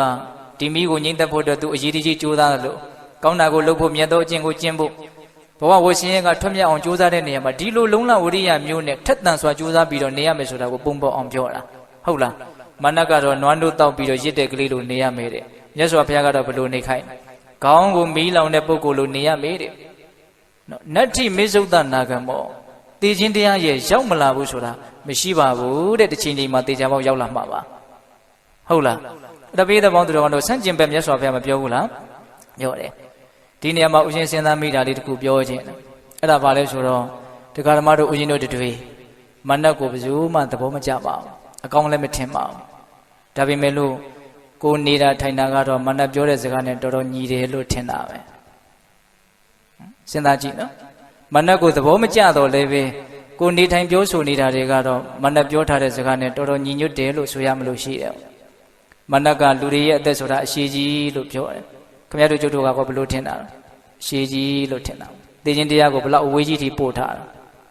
ဟိုးအဝေးကြီးထိပို့ထားတော်တော်နဲ့မရောက်ဘူးလို့တွက်ထားတာမဟုတ်လားအသက်ဆိုတာအရှိကြီးလို့ထင်တာနော်ပြီးတော့ဗာပြောတော့မနတ်ကသူတော်ကောင်းဆိုတာအသက်ကိုမကဲ့ရဲ့သင့်ဘူးတဲ့မြတ်စွာဘုရားကတော့အသက်ကိုကဲ့ရဲ့ရှုံချရမေးတဲ့ကိုဘယ်ဘက်မှာပါလဲစဉ်းစားကြည့်အသက်ကိုကဲ့ရဲ့ရှုံချရေးသလားသေမယ်ဆိုတဲ့စကားလေးကြားရင်တော့ဗာပြောတော့ ဖွာဟဲ့လွယ်ပါစေဖယ်ပါစေနမိတ်မရှိနမမရှိရက်သေးမရှိမင်္ဂလာမရှိမပြောပါနဲ့ဆိုပြီးတော့တေခြင်းသဘောတရားကိုဘာမှမပြောရဲဘူးဟုတ်တယ်မဟုတ်လားတေခြင်းကိုကဲ့ရဲ့ရှုံချဖို့နေနေသားသားငါတို့အသက်ဘယ်လောက်ရှိပြီဆိုပြီးတော့မွေးနေပွဲတွေဘာတွေလုပ်ပြီးတော့အသက်ကိုတောင်ချီးမွမ်းကန်းထုတ်ပြီးတော့ဂုဏ်ပြုနေကြတာတွေမရှိဘူးလားမွေးနေပွဲလုပ်တာတွေဘာတွေကိုဦးဇင်းတို့ပုတ်ခတ်တာမဟုတ်ပါဘူးကုသိုလ်ကောင်းမှုလုပ်တာကောင်းပါလေသို့တော့အသက်ကိုရှုံချရမယ်ကဲ့ရဲ့ရမယ်လို့မြတ်စွာဘုရားကတော့အတိလင်းဟောထားတယ်မနက်ကတော့အသက်ကိုမကဲ့ရဘူးလို့ပြောထားတယ်စဉ်းစားတရားလေးတွေပြောတာနော်တကယ်ယူမိုက်ဗျာနွားတို့တောက်ပြီးတော့ရစ်နေတဲ့ကလေးတယောက်လိုနေရမယ်ဆိုတဲ့မနက်ရဲ့စကားကတော့ဒကာဓမ္မတို့ဦးဇင်းတို့တွေကွက်တီကိုဝင်နေတယ်လို့ထင်တာဟုတ်တယ်မဟုတ်လားအခုဟာနဲ့ကိုအဟုတ်ကြီးထင်ပြီးတော့မေ့မျောပြီးတော့ဟုတ်လားတနေ့သေးရမယ်ဆိုတာလူတိုင်းသိပါတယ်သို့တော်လည်းပဲအဲ့ဒီသိထားတဲ့အတိကလေးကတခါတလေတနေ့သာကုန်သွားတယ်ခေါင်းနဲ့တခါမှရောက်မလားကိုအတွင်းနဲ့ကိုဟာနဲ့ကိုအဟုတ်ထင်ပြီးတော့ဖို့မေ့ပြရမေ့ဒါမေ့နေကြတာနော်ဘလို့နေကြတာတော့နွားနို့တောက်ပြီးတော့ရစ်နေတဲ့ကလေးလိုကိုတွက်ကိန်းနဲ့ကိုတော့အဟုတ်ကြီးပါပဲမသေးခင်တော့တော်တော်ဟုတ်တာပါပဲသေးပြီဆိုတော့မှမျက်နှာငယ်လေးနဲ့ကြောက်ကြောက်လန့်လန့်တုံတုံလှုပ်လှုပ်သေးသွားကြတာပဲများပါတယ်ဟုတ်လားဒါကြောင့်ပေးတဲ့ပေါင်းသူတော်ကောင်းတို့မနက်ကိုသဘောမကျတော့လည်းပဲကိုနေတာထိုင်တာကတော့မနက်ပြောတဲ့စကားနဲ့တော်တော်ညီညွတ်နေတယ်လို့မရှိဘူးလားမြတ်စွာဘုရားကတော့ဘယ်လိုပြောတာတော့ခေါင်းကိုမီးလောင်တဲ့ပုဂ္ဂိုလ်လို့ကျင့်သုံးရမယ်လို့ပြောတာကောင်းတာကိုလုပ်ဖို့အတွက်ဘလောက်မြန်းတရားဓမ္မတို့ဦးဇင်းတို့တွေဟာပြပြတလဲဖြစ်ဖူးတလဲစဉ်းစားကြည့်ပေါ့ဒါဦးဇင်းတို့လည်းဒီတိုင်းပဲချမ်းမထားခဲ့ပါဘူးဟုတ်လားဒါကြောင့်ပေးတဲ့ပေါင်းသူတော်ကောင်းတို့မနက်ကတော့တေခြင်းရဲ့ရောက်လာခြင်းသည်မရှိလို့ပြောတယ်မြတ်စွာဘုရားကတော့တေခြင်းရဲ့ရောက်မလာခြင်းမြည်သည်မရှိလို့ပြောတယ်ရောက်လာလိမ့်မယ်ဟုတ်လားသို့တော်တရားဓမ္မတို့ဦးဇင်းတို့တွေကဘလို့ထင်နေလို့တော်တော်နဲ့တော့မလာသေးပါဘူးလို့ထင်တာအဲ့ဒီတော်တော်ကဘလောက်ကြာကြာတော်တော်လဲဆိုတာအကန့်အသတ်မရှိဟုတ်တယ်မဟုတ်လားအေးဒါကြောင့်ပေးတဲ့ပေါင်းသူတော်ကောင်းတို့အာယုတုတ်တံဘယ်လိုခံယူခြင်းမျိုးနဲ့ဘဝမှာဘယ်လိုနေထိုင်ကျင့်သုံးတဲ့လဲဆိုတာလေးဒီထဲမှာတသိတ္တိတာမတွေ့ရဘူးလားဗျာတွေ့ရတယ်နော်အေးဒီနေရာမှာလူတွေသိခြင်းတရားကိုသိလဲသိပါတယ်ကိုရှိကသိပြသွားကြတဲ့လူတွေကိုကြည့်ပြီးတော့လည်းပဲဩဒါရှောင်လို့မရဘူးလွှဲလို့မရဘူးလို့နားလေကြပါတယ်သို့တော့သိပြီမဲ့လို့နော်ကိုဟာနဲ့ကိုအမေကြီးမေ့ပြီးတော့နေကြတာပဲမများဘူးလားအဲနော်ဟိုဦးဇင်းတို့မြတ်စွာဘုရားလက်ထက်ကဂုံတယ်ကြီးတယောက်ရှိတယ်ဒီကုန်းချုပ်ကလေးပြောအောင်ပဲဟုတ်လားလူတွေရဲ့အဖြစ်ကလေးတနည်းအားဖြင့်ကိုယ့်ရဲ့အဖြစ်ကလေးကိုပြန်ပြီးတော့ရိပ်မိနိုင်ဖို့ပေါ့နော်ဂုံတယ်ကြီးတယောက်ရှိတယ်အဲ့ဒါဒီနေ့သူကလှဲပေါင်း900လောက်နဲ့တာဝတိဘက်ကိုရောက်လာတာသူကဗာရဏသီပြည်ကအဲ့ဒါရောက်လာရင်လည်းဦးဇင်းတို့မြည်ရည်တွေကကြီးရောကြီးတော့သူရောက်လို့တဲ့နေရာကိုသူမသွားနိုင်ဘူးအဲ့ဒီမှာဂုံတွေကလှဲပေါ်မှာအပြည့်မြည်ရည်ကလည်းအခြားကြီးနေတာဟိုဘက်ကန်းကိုတော်တော်နဲ့မကူးနိုင်ဘူးအဲ့ဒါနဲ့မြည်ရည်တွေကျသွားပြီဆိုတော့ရောင်းလို့ဝယ်လို့ကအဲ့ဒီချိန်မှာတိတ်ပြီးတော့အဆင်မပြေတော့ဘူးပေါ့အဲ့ဒါနဲ့သူကဘလို့စဉ်းစားတော့ဆိုတော့သူကဘာတွေရောင်းတာတုံးဆိုတော့ဦးဇင်းတို့အဝတ်အထည်ရောင်းတာအဲ့ဒီခါကဦးဇင်းတို့ပန်းမွန်ကလေးတွေနဲ့အယောင်ဆိုးပြီးတော့နော်ဝတ်ပန်းအထည်ဆိုတာသူရောင်းတာပေါ့အဲ့ဒါသူကငါပြန်နေလို့ရှိရင်အိမ်ပြန်နေလို့ရှိရင်အချိန်တွေတိတ်ကြမယ်လမ်းစိတ်တွေတိတ်ကုန်မယ်အဲ့ဒီတော့မထူးပါဘူးငါဒီသာဝတိမှာပဲငါဆက်နေပြီးတော့မိုးလေးလားနှွေလေးလားဆောင်းလေးလားတော့ကလပ်ပလုံးငါဒီမှာနေပြီးတော့ဒီအဝတ်ထည်တွေကိုရောင်းချပြီးတော့ဒီမှာပဲငါနေလိုက်တော့မယ်လို့သူကအဲ့လိုစဉ်းစားပြီးတော့နေနေတာတော့တပည့်လက်သားတွေအများကြီးနဲ့တော့လှဲဝိုင်းကြီးချပြီးတော့ရောင်းချပြီးတော့ပဲနေတော့မယ်ဆိုပြီးတော့စိတ်ကူးထဲမှာဘယ်လိုကူးထားတော့ဆောင်းလေးလားမိုးလေးလားနှွေလေးလားတော့ဒီမှာပဲရောင်းချပြီးတော့နေလိုက်တော့မယ်အဲ့လိုသူစဉ်းစားပြီးတော့နေနေတာအဲ့ဒီအချိန်မှာဦးဇင်းတို့မြတ်စွာဘုရားဆုံးခံကြွလာတော့အဲ့ဒီကုံတယ်ကြီးကိုမြင်တယ်မြင်တော့မြတ်စွာဘုရားကပြုံးတော်မူတယ်တဲ့အဲ့ဒါကိုရှင်အနန္ဒာကသိတော့မြတ်စွာဘုရားကိုအကျိုးကြောင့်လျှောက်တော့မြတ်စွာဘုရားကပြောတယ်မိန့်ရှိတယ်စိတ္တအနန္ဒာဟောဒီကုံတယ်ကြီးဟာဆောင်းလေးလားနှွေလေးလားမိုးလေးလားငါဒီမှာပဲညောင်းချပြီးတော့နေမယ်လို့သူစိတ်ကူးပြီးတော့နေနေတာတကယ်စင်စစ်သူကနောက်9ရက်ပဲနေရတော့မှာနောက်9ရက်ပြည့်ရင်သူတည်မှာအဲ့ဒါကို तू မသိဘူးအဲ့ဒါကိုမြင်လို့မြတ်စွာဘုရားပြုံးတယ်အဲ့ဒါလို့မြတ်စွာဘုရားလည်းအမိန့်ရှိလိုက်ရောရှင်အနန္ဒာကအလွန်တနာသွားတာဘာမှမသိဘူးကိုကနောက်9ရက်နေရင်တည်ရတော့မှာစီမံကိန်းကြီးဆွဲထားတာကနှစ်ပေါင်းများစွာဟုတ်လားအဲ့ဒါနဲ့တနာလွန်းလို့ဆိုပြီးတော့တပိတ်သင်္ကန်းလေးယူပြီးတော့နောက်နေ့မနေ့ကျတော့အဲ့ဒီကုံတယ်ကြီးရှိရကိုကြွလာတယ်ရှင်အနန္ဒာကကုံတယ်ကြီးကလည်းတရားတရားနဲ့ပြည့်စုံတဲ့ပုဂ္ဂိုလ်ဆိုတော့ရှင်အနန္ဒာကိုဆွန်းနေပါလိကတ်အစွန်းပုံပေးပြီးပြီဆိုတော့ရှင်အနန္ဒာကလိမ္မာပန်းနဲ့ဓာတ်ရိုက်ကြီးမပြောဘယ်ကစပြောတော့ဆိုတော့တခါကြီး အသက်အန္တရာယ်ဆိုတာသိနိုင်ခဲ့တယ်ဒါကြောင့်မမေ့မလျော့နေတဲ့နေတဲ့လူဒါလေးပြောတယ်အဲ့တော့ဂုံသေးကြီးကလည်းပဲလိမ္မာပတ်တဲ့လူတစ်ယောက်ပဲရှင်အနန္ဒာရဲ့မျက်နှာရည်မျက်နှာကဲပြောပုံဆိုပုံကိုကြည့်ပြီးတော့ तू ဘာမှပြောသလဲမသိဘူးအကြောင်းပဲဒါမပြောဘူးဆိုတာကို तू ခံမှတ်မိတယ်အဲ့ဒါနဲ့ဂုံသေးကြီးကပြန်မေးတယ်ရှင်ဗျာပုံမှန်လင်းလင်းပြောပါတပည့်တော်မှာအသက်အန္တရာယ်များဖြစ်နိုင်သလားအဲ့ဒီလိုမေးတော့မှဖွင့်လာပြီဆိုတော့မှရှင်အနန္ဒာကတိုက်ရိုက်ပြောတော့တာတခါကြီးဟုတ်တယ်တဲ့တင့်ကိုမြတ်စွာဘုရားကအမိန့်ရှိတယ်ဒီဂုံသေးကြီးဟာ9ရက်အတွင်းမှာသေလိမ့်မယ်လို့အမိန့်ရှိတယ်အဲ့လိုပြောလိုက်တော့ဂုံသေးကြီးကမြတ်စွာဘုရားမှာလည်းယုံကြည်တဲ့ပုဂ္ဂိုလ်ဆိုတော့အလွန်တရာမှထိတ်လန့်တုန်လှုပ်သွားတယ်ဟုတ်လားဩငါ9ရက်ပဲနေရတော့မှာတဲ့ပေတပေါင်းသူတော်ကောင်းတို့သူတော်ဘာမှဖြစ်နေတယ်ဆိုတာကနော်ဦးဇင်းတို့ဗမာစကားတစ်ခုရှိပါတယ်မီးဆိုတာကိုယ့်ထီမှာကိုပူတာနော်သူများဖြစ်နေတာတွေကိုကြားရင်စိတ်ထဲမှာခံစားချက်ကအရင်ကြီးမပြင်းထန်ဘူးတကူစားလေးပြုတ်ကြည့်ပေါ့ကိုချင်းလေးစားကြည့်ပေါ့ငါရော9ရက်လောက်ပဲနေရတော့မယ်လို့များဖြစ်ခဲ့မယ်ဆိုရင်ဘယ်လိုနေမလဲဆိုတဲ့အတွေးလေးနော်ကိုကုံတဲ့ကြီးက तू 9ရက်လောက်ပဲနေရတော့မယ်ဆိုတဲ့စကားကိုလည်းကြားလိုက်ရော तू ဘလောက်ထိတ်လန့်တုန်လှုပ်သွားမလဲအဲ့ဒါနဲ့ तू ဘာလုပ်တုံဆိုတော့အာကိုရရှာတဲ့အနေနဲ့ဘုရားမှုရှိတဲ့တန်ဃာတော်တွေကို9ရက်တိတိပင့်ပြီးတော့ဆွမ်းကတ်တယ်တဲ့ဟုတ်လား9ရက်တိတိပင့်ပြီးတော့ဆွမ်းကတ်ပြီးတော့အဲ့ဒါဆွမ်းအနုမောဒနာတရားမြတ်စွာဘုရားဟောတဲ့အခါမြတ်စွာဘုရားကပါဟောတော့ဆိုတော့ဣဒဝတ္တံဝိသိတ္တာမဣဒဟေမန္တဂိမိန်တုဣတိဘာလဝိစိန်တေတိအန္တရာယောနဘုစတိတဲ့ဟောဒီလောကကြီးမှာအသိဉာဏ်မရှိကြတဲ့မိုက်မဲကြတဲ့ပုဂ္ဂိုလ်တွေဟာနော်တွေကကာလငါဘယ်မှာနေမယ်ဆောင်းကကာလငါဘယ်မှာနေမယ်မိုးကကာလငါဘယ်မှာနေမယ်ဆိုတဲ့အတွေးတွေနဲ့နေကြတာတဲ့ငါဘယ်အချိန်ဘယ်ကာလဘယ်နေရာမှာတည်ရလိမ့်မယ်ဆိုတဲ့ကိုယ့်ရဲ့ပျက်စီးမှုတည်းဟူသောဘေးကိုကြတော့မမြင်ကြရှာဘူးတဲ့ရိုးရိုးလေးပါမြတ်စွာဘုရားဟောတာနော်အသိဉာဏ်မပြည့်စုံတဲ့ပုဂ္ဂိုလ်တွေဟာဘယ်အချိန်မှာဘာတွေလုပ်ပြီးတော့ဘယ်လိုတွေနေပြလိုက်မယ်ဆိုတာကိုပဲစဉ်းစားနေကြတာဘယ်အချိန်မှာပျက်စီးသွားမလဲဆိုတာကိုကြတော့တစ်ချက်ကလေးမှမစဉ်းစားမိဘူးဒကာဓမ္မတို့ဦးဇင်းတို့ရဲ့ဖြစ်နေမတူဘူးလားတွေ့နော်နေရေးကိုပဲအကြီးအကျယ်စဉ်းစားနေကြတာဘာတွေလုပ်မယ်နော်ဘယ်လိုနေပြလိုက်မယ်ဒါတွေကိုပဲအကွက်ချပြီးတော့စီစဉ်နေကြတာနော်ဘယ်အချိန်မှာဘယ်နေရာမှာငါဘာတွေဖြစ်သွားနိုင်တယ်လဲဆိုတာကိုကြတော့ဘယ်သူမှထင်မတွက်ဘူးအဲ့ဒီလိုအဓိပ္ပာယ်ရှိတဲ့ဂါထာလေးကိုမြတ်စွာဘုရားဟောလိုက်တော့ဂုံသေးကြီးဟာသောတပတ္တိမေညာကိုရတယ်တဲ့သောတပန်ဖြစ်တယ်ပေါ့အဲ့ဒါမြတ်စွာဘုရားအကြောင်းတော်ကိုပြန်ကြွပြီဆိုတော့မြတ်စွာဘုရားကိုသူလိုက်ပို့တယ်လိုက်ပို့ပြီးတော့ပြန်လာပြီဆိုတော့အိမ်မှာအိမ်ရောက်ပြီဆိုတော့ခေါင်းခဲတယ်ခေါင်းကိုက်တယ်ခေါင်းနာတယ်ဆိုပြီးတော့အိပ်ရတဲ့ဝင်ပြီးတော့အိပ်တယ်အဲ့ဒီအိပ်ရတဲ့တင်ပဲကွယ်လွန်အိဋ္ဌာရောက်ဒါကွယ်လွန်တော့ဘယ်ရောက်သွားတော့ဆိုတော့တုတိတနတ်ပြည်ကိုရောက်သွားတယ်နော်အဲ့တော့ဦးဇင်းတို့ပြေးတဲ့ပေါင်းသူတော်ကောင်းတို့ဂုံသေးကြီးကတော့မြတ်စွာဘုရားရဲ့ဂုံကျေးဇူးကြောင့်သိရမယ်ဆိုတာကိုသိသွားတဲ့အတွက်ကြောင့်နော်ကုသိုလ်ကောင်းမှုတွေကိုပြုရင်းဖြင့်ကောင်းရမြတ်ရကိုသူရောက်သွားတယ်ပေါ့နော်တရားဓုတွေဘာတွေလဲရသွားတယ်ပေါ့တရားဓမ္မတို့ဦးဇင်းတို့တွေကြတော့သိရမယ်ဆိုတာကိုကြိုးပြီးတော့လည်းမသိကြဘူးသိတော်လည်းပဲမစဉ်းစားမိကြဘူးပေါ့ဟုတ်လားအဲ့ဒီတော့ဘာဖြစ်တုံးဆိုတော့မိမိရောပေါ့ပေါ့ဆဆပဲအနေများနေကြတာပေါ့နော်ဒါကြောင့်ကုသိုလ်ကောင်းမှုတွေကိုပြုဖို့အတွက်များစွာတွန်းအားပေးနိုင်တဲ့မိမိရဲ့ပျက်စီးရမယ့်အနေအထားသေဆုံးရမယ့်အနေအထားတွေကိုများများစဉ်းစားဆင်ခြင်ပေးဖို့မလိုဘူးလားလိုတယ်သာသနာတော်နဲ့တွေ့တဲ့အခါမှာသေခြင်းကောင်းဖို့သေခြင်းလွတ်ဖို့ဆိုတာကိုလည်းပဲမိမိတို့ရဲ့အဓိကအလုပ်တစ်ခုအနေထားပြီးတော့ကြိုးစားအထောက်ကြဖို့မလိုဘူးလားလိုတယ်အဲ့တော့ဦးဇင်းတို့ဏိကုံးချုပ်ဘာပြောခြင်းတော့ဆိုတော့ဘဝမှာဘယ်လိုခံယူချက်မျိုးနဲ့ဘာတွေကိုပဲလုပ်နေဟုတ်လားလူတွေဆိုတာကတော့ခံယူချက်တစ်မျိုးစီနဲ့နေကြတာပဲလေဟုတ်လားဘယ်လိုခံယူချက်မျိုးနဲ့ဘာတွေကိုတန်ဖိုးထားပြီးတော့ဘာတွေကိုပဲရှာပြီးတော့ဘာတွေကိုပဲလုပ်နေဒီခန္ဓာကိုယ်ကြီးကတော့သိခြင်းတရားစီကိုဥတည်ပြီးတော့သွားနေတဲ့ဒုက္ခကြီးကမရက်တဲ့အတွက်ကြောင့်တဖြည်းဖြည်းနဲ့နီးလာတယ်ဆိုတာကတော့မသေးကြဘူးလာ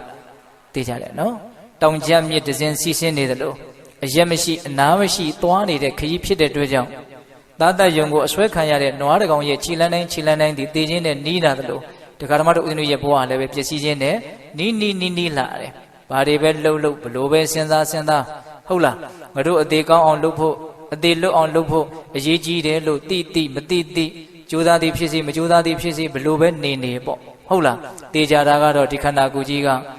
တေခြင်းစီကိုဥတည်ပြီးတော့မပြတ်သွားနေတဲ့အတွက်ကြောင့်တေဖို့ကတော့နီးလာတယ်ဆိုတဲ့အချက်ကမသေးကြဘူးလားသေးကြတယ်နော် ဒါကြောင့်ပိဿပေါင်းသူတော်ကောင်းတို့ဘဝဆိုတာဘာလဲဆိုတာနဲ့ပတ်သက်ပြီးတော့မျိုးမျိုးအတိတ်ပဲဖွင့်ကြတာရှိတယ်ပေါ့ဒီနေ့မှာဦးဇင်းတို့ပြောနေတာကဘဝဆိုတာတည်ခြင်းစီကိုဥတည်ပြီးတော့သွားနေရတဲ့ခရီးတစ်ခုမျှသာဖြစ်တယ်လို့ပြောဆိုခဲ့မယ်ဆိုရင်ဘယ်သူများညင်းနိုင်မလဲမညင်းနိုင်ဘူးနော်ဒါကြောင့်တည်ခြင်းကောင်းဖို့တည်ခြင်းလွတ်ဖို့ကြိုးစားသည်ဖြစ်စီမကြိုးစားသည်ဖြစ်စီလက်ခံသည်ဖြစ်စီလက်မခံသည်ဖြစ်စီဘလို့စိတ်တဲ့တင်နဲ့ဘာတွေကိုပဲလုတ်ပြီးတော့နေနော်ခန္ဓာကိုယ်ကြီးကတော့တေရွာစီကိုတလက်ဆက်သွားနေတဲ့အတွက်ကြောင့်တစတဲ့တစပူပူပြီးတော့တေဖို့နီးလာတယ်ဆိုတာလေးကိုပဲဦးစားပေးပြီးတော့စဉ်းစားကြဖို့မလိုဘူးလားလိုပါတယ်ဒါကြောင့်ပိဿပေါင်းသူတော်ကတော့ဒီကနေ့ညရှောင်လွှဲ၍မရသောအရာဆိုပြီးတော့တေခြင်းတရားနဲ့ပတ်သက်ပြီးတော့ဦးဇင်းတို့အပိုင်း၃ပိုင်းလောက်ပိုင်းခြားပြီးတော့ပြောလိုက်ပါတယ်ဟုတ်လားပထမပိုင်းကဘာတော့တေခြင်းသဘောရဲ့နော်အနေအထားကလေးတွေနော်တေခြင်းတရားဆိုတာဘလို့သဘောရှိသလဲဆိုတာလေးကိုဦးဇင်းတို့ပြောခဲ့ဘူးလားနော်ဘယ်ရွယ်မှာတေမယ်ဘယ်ချိန်မှာတေမယ်ဘာယောဂနဲ့တေမယ်အလောင်းကောင်းဘယ်နှပြည့်ရမယ်ဘယ်ဘဝရောက်မယ်ဆိုတာမသိနိုင်ဘူးဘာလို့ဆိုတေခြင်းတရားမှာအကြောင်းတရားတွေများတယ်တတန်ကုန်ရင်လည်းတေမယ်ကံကုန်ရင်လည်းတေမယ်နှစ်ပါးစုံကုန်ရင်လည်းတေမယ်ဥပိ္ပစေတကကံနဲ့လည်းတေနိုင်တယ်ဟုတ်လားဒါကြောင့်ဦးဇင်းတို့ပိဿပေါင်းတော်တို့သာသနာတော်မြတ်နဲ့တွေ့ရတဲ့လူသားတစ်ယောက်ဖြစ်နေတဲ့အခိုက်အတန့်မှာတေခြင်းတရားရဲ့ဓာတ်တွေကိုသိပြီးတော့မြင်ပြီးတော့အသေးကောင်းဖို့အသေးလွတ်ဖို့ကြိုးစားအထောက်ဖို့မလိုဘူးလားအေးအဲ့တော့အသေးကောင်းဖို့အသေးလွတ်ဖို့ဆိုတဲ့အပိုင်းမှာတော့ဦးဇင်းတို့အများကြီးပြောခဲ့တယ်နော်အေးကုသိုလ်ကောင်းမှုတွေကိုဆွမ်းအားရှိသမျှပြုပြီးတော့တတိပဋ္ဌာန်ဘာဝနာတရားများပွားများအထောက်မယ်ဆိုရင်အထူးသဖြင့်တတိပဋ္ဌာန်ဘာဝနာတရားအထောက်မယ်ဆိုရင်အသေးမလွတ်နိုင်ဘူးလားလွတ်နိုင်တယ်အသေးမလွတ်သေးခင်မှာလည်းပဲဒီဘဝခရီးတို့လေးရဲ့အဆုံးသက်ကိုကောင်းမွန်မသွားစေဘူးလားကောင်းမွန်သွားစေလိမ့်မယ်ဟုတ်လားဒါကြောင့်တတိပဋ္ဌာန်တရားကတော့အသေးလွတ်ဖို့ဆိုရင်လည်းဟုတ်တယ်အသေးကောင်းဖို့ဆိုရင်လည်းဟုတ်တယ်ပေါ့ဟုတ်လားဒါကြောင့်ဦးဇင်းတို့နွားတို့တောက်ပြီးတော့ရစ်နေတဲ့ကလေးတယောက်လို့ဆိုတဲ့မာနရဲ့စကားလို့မဖြစ်စေဘဲနဲ့ဟုတ်လားခေါင်းမီးလောင်တဲ့ပုဂ္ဂိုလ်လို့ကျင့်သုံးရာဤဆိုတဲ့မြတ်စွာဘုရားရဲ့စကားတော်ကိုလိုက်နာသောအားဖြင့်ကုသိုလ်ကောင်းမှုများကိုစွမ်းအားရှိသမျှနော်အရေးတကြီးကြိုးစားအထောက်ရင်းဖြင့်အသေးကောင်းဖို့အသေးလွတ်ဖို့ကြိုးစားအထောက်ကြဖို့မလိုဘူးလားလိုပါတယ်ဒါကြောင့်ပိဿပေါင်းသူတော်ကောင်းတို့သည်ကုသိုလ်ကောင်းမှုများကိုစွမ်းအားရှိသမျှပြုရင်းဖြင့်တတိပဋ္ဌာန်ဘာဝနာများကိုပွားများအားထုတ်ရင်းဖြင့်အသေးကောင်းအောင်ကြိုးစားနိုင်ကြတဲ့အသေးလွတ်အောင်ကြိုးစားနိုင်ကြတဲ့သူတော်ကောင်းတွေဖြစ်ကြပါစေလို့ဦးဇင်းတို့ဆန္ဒပြုပြီးတော့ရှောင်လွှဲ၍မရသောအရာဆိုတဲ့တရားကိုမေတ္တာပို့ပြီးတော့ဆုံးသတ်ကြရအောင်နော်တရားနည်းနည်းရှည်သွားတယ်ဗျာသိခံကြနော်ဘဝတုတဗ္ဗမင်္ဂလာရခန္တုတဗ္ဗဒေဝတာတဗ္ဗဗုဒ္ဓနုဘာဝေနတရာတုခိဘွန်တုတိဘဝတုတဗ္ဗမင်္ဂလာရခန္တုတဗ္ဗဒေဝတာတဗ္ဗဓမ္မနုဘာဝေနတရာတုခိဘွန်တုတိဘဝတုတဗ္ဗမင်္ဂလာရခန္တုတဗ္ဗဒေဝတာတဗ္ဗသံဃာနုဘာဝေနတရာတုခိဘွန်တုတိဒေတုမဂံတင်တရားနာပိသပေါင်းသူတော်ကောင်းတို့သာဓာအလုံးသောတတ္တဝါအနန္တတို့အားတဗ္ဗမင်္ဂလာလောကီလောကုတ္တရာကောင်းဆိုသည်မြတ်မင်္ဂလာဝဝသည်ဘဝတုကောင်းစွာမသွေဖြစ်တော်မူကြပါစေတည်းတဗ္ဗတိဝဒမိမိတို့ခန္ဓာကိုယ်မှာစောင့်ကြနေကြကုန်သောနတ်မိမိတို့အိမ်မှာစောင့်ကြနေကြကုန်သောနတ်မိမိတို့သာသနာမိမိတို့ကမ္ဘာမှာစောင့်ကြနေကြကုန်သောနတ်မြတ်နှကောင်းနတ်ပေါင်းတို့ကလည်းပဲရက္ခဏုကောင်းစွာမသွေစောင့်ရှောက်တော်မူနိုင်ကြပါစေတည်းတဗ္ဗဗုဒ္ဓနုဘဝေနခေငါဝါလူသေးစုမကပွင့်တော်မူကြတဲ့သုတ္တရာဘာဘုရားရှင်ကိုတော်မြတ်တို့ရဲ့တကူတည်ဆုံးအာနုဘောတော်တို့ကြောင့်၎င်းတဗ္ဗဓမ္မနုဘဝေနမေလီရံဘူရိရံနိဗ္ဗာန်ပရိတိယဆိုသောစေတသောတရားတော်မြတ်တို့ရဲ့တကူတည်ဆုံးအာနုဘောတော်တို့ကြောင့်၎င်းတဗ္ဗသံဃာနုဘဝေန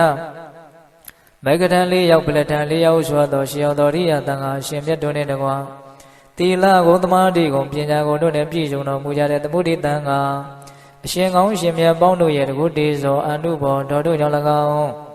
တရားနေရောညပါဘေခမဆိုင်ချိန်ရှိတိုင်းချိန်ရှိတိုင်းဒုက္ခကိုစိတ်နှပြကြောင်းမှာချမ်းသာခြင်းရှိကြကုန်သည်ဘဝတုကောင်းစွာမသွေဖြစ်တော်မူကြပါစေတည်းရှက်စရာတွေးတော့သမှုရပါမေဃစေနေကူရမှာလက္ခဏာရေးဖြည့်ရှုရပါ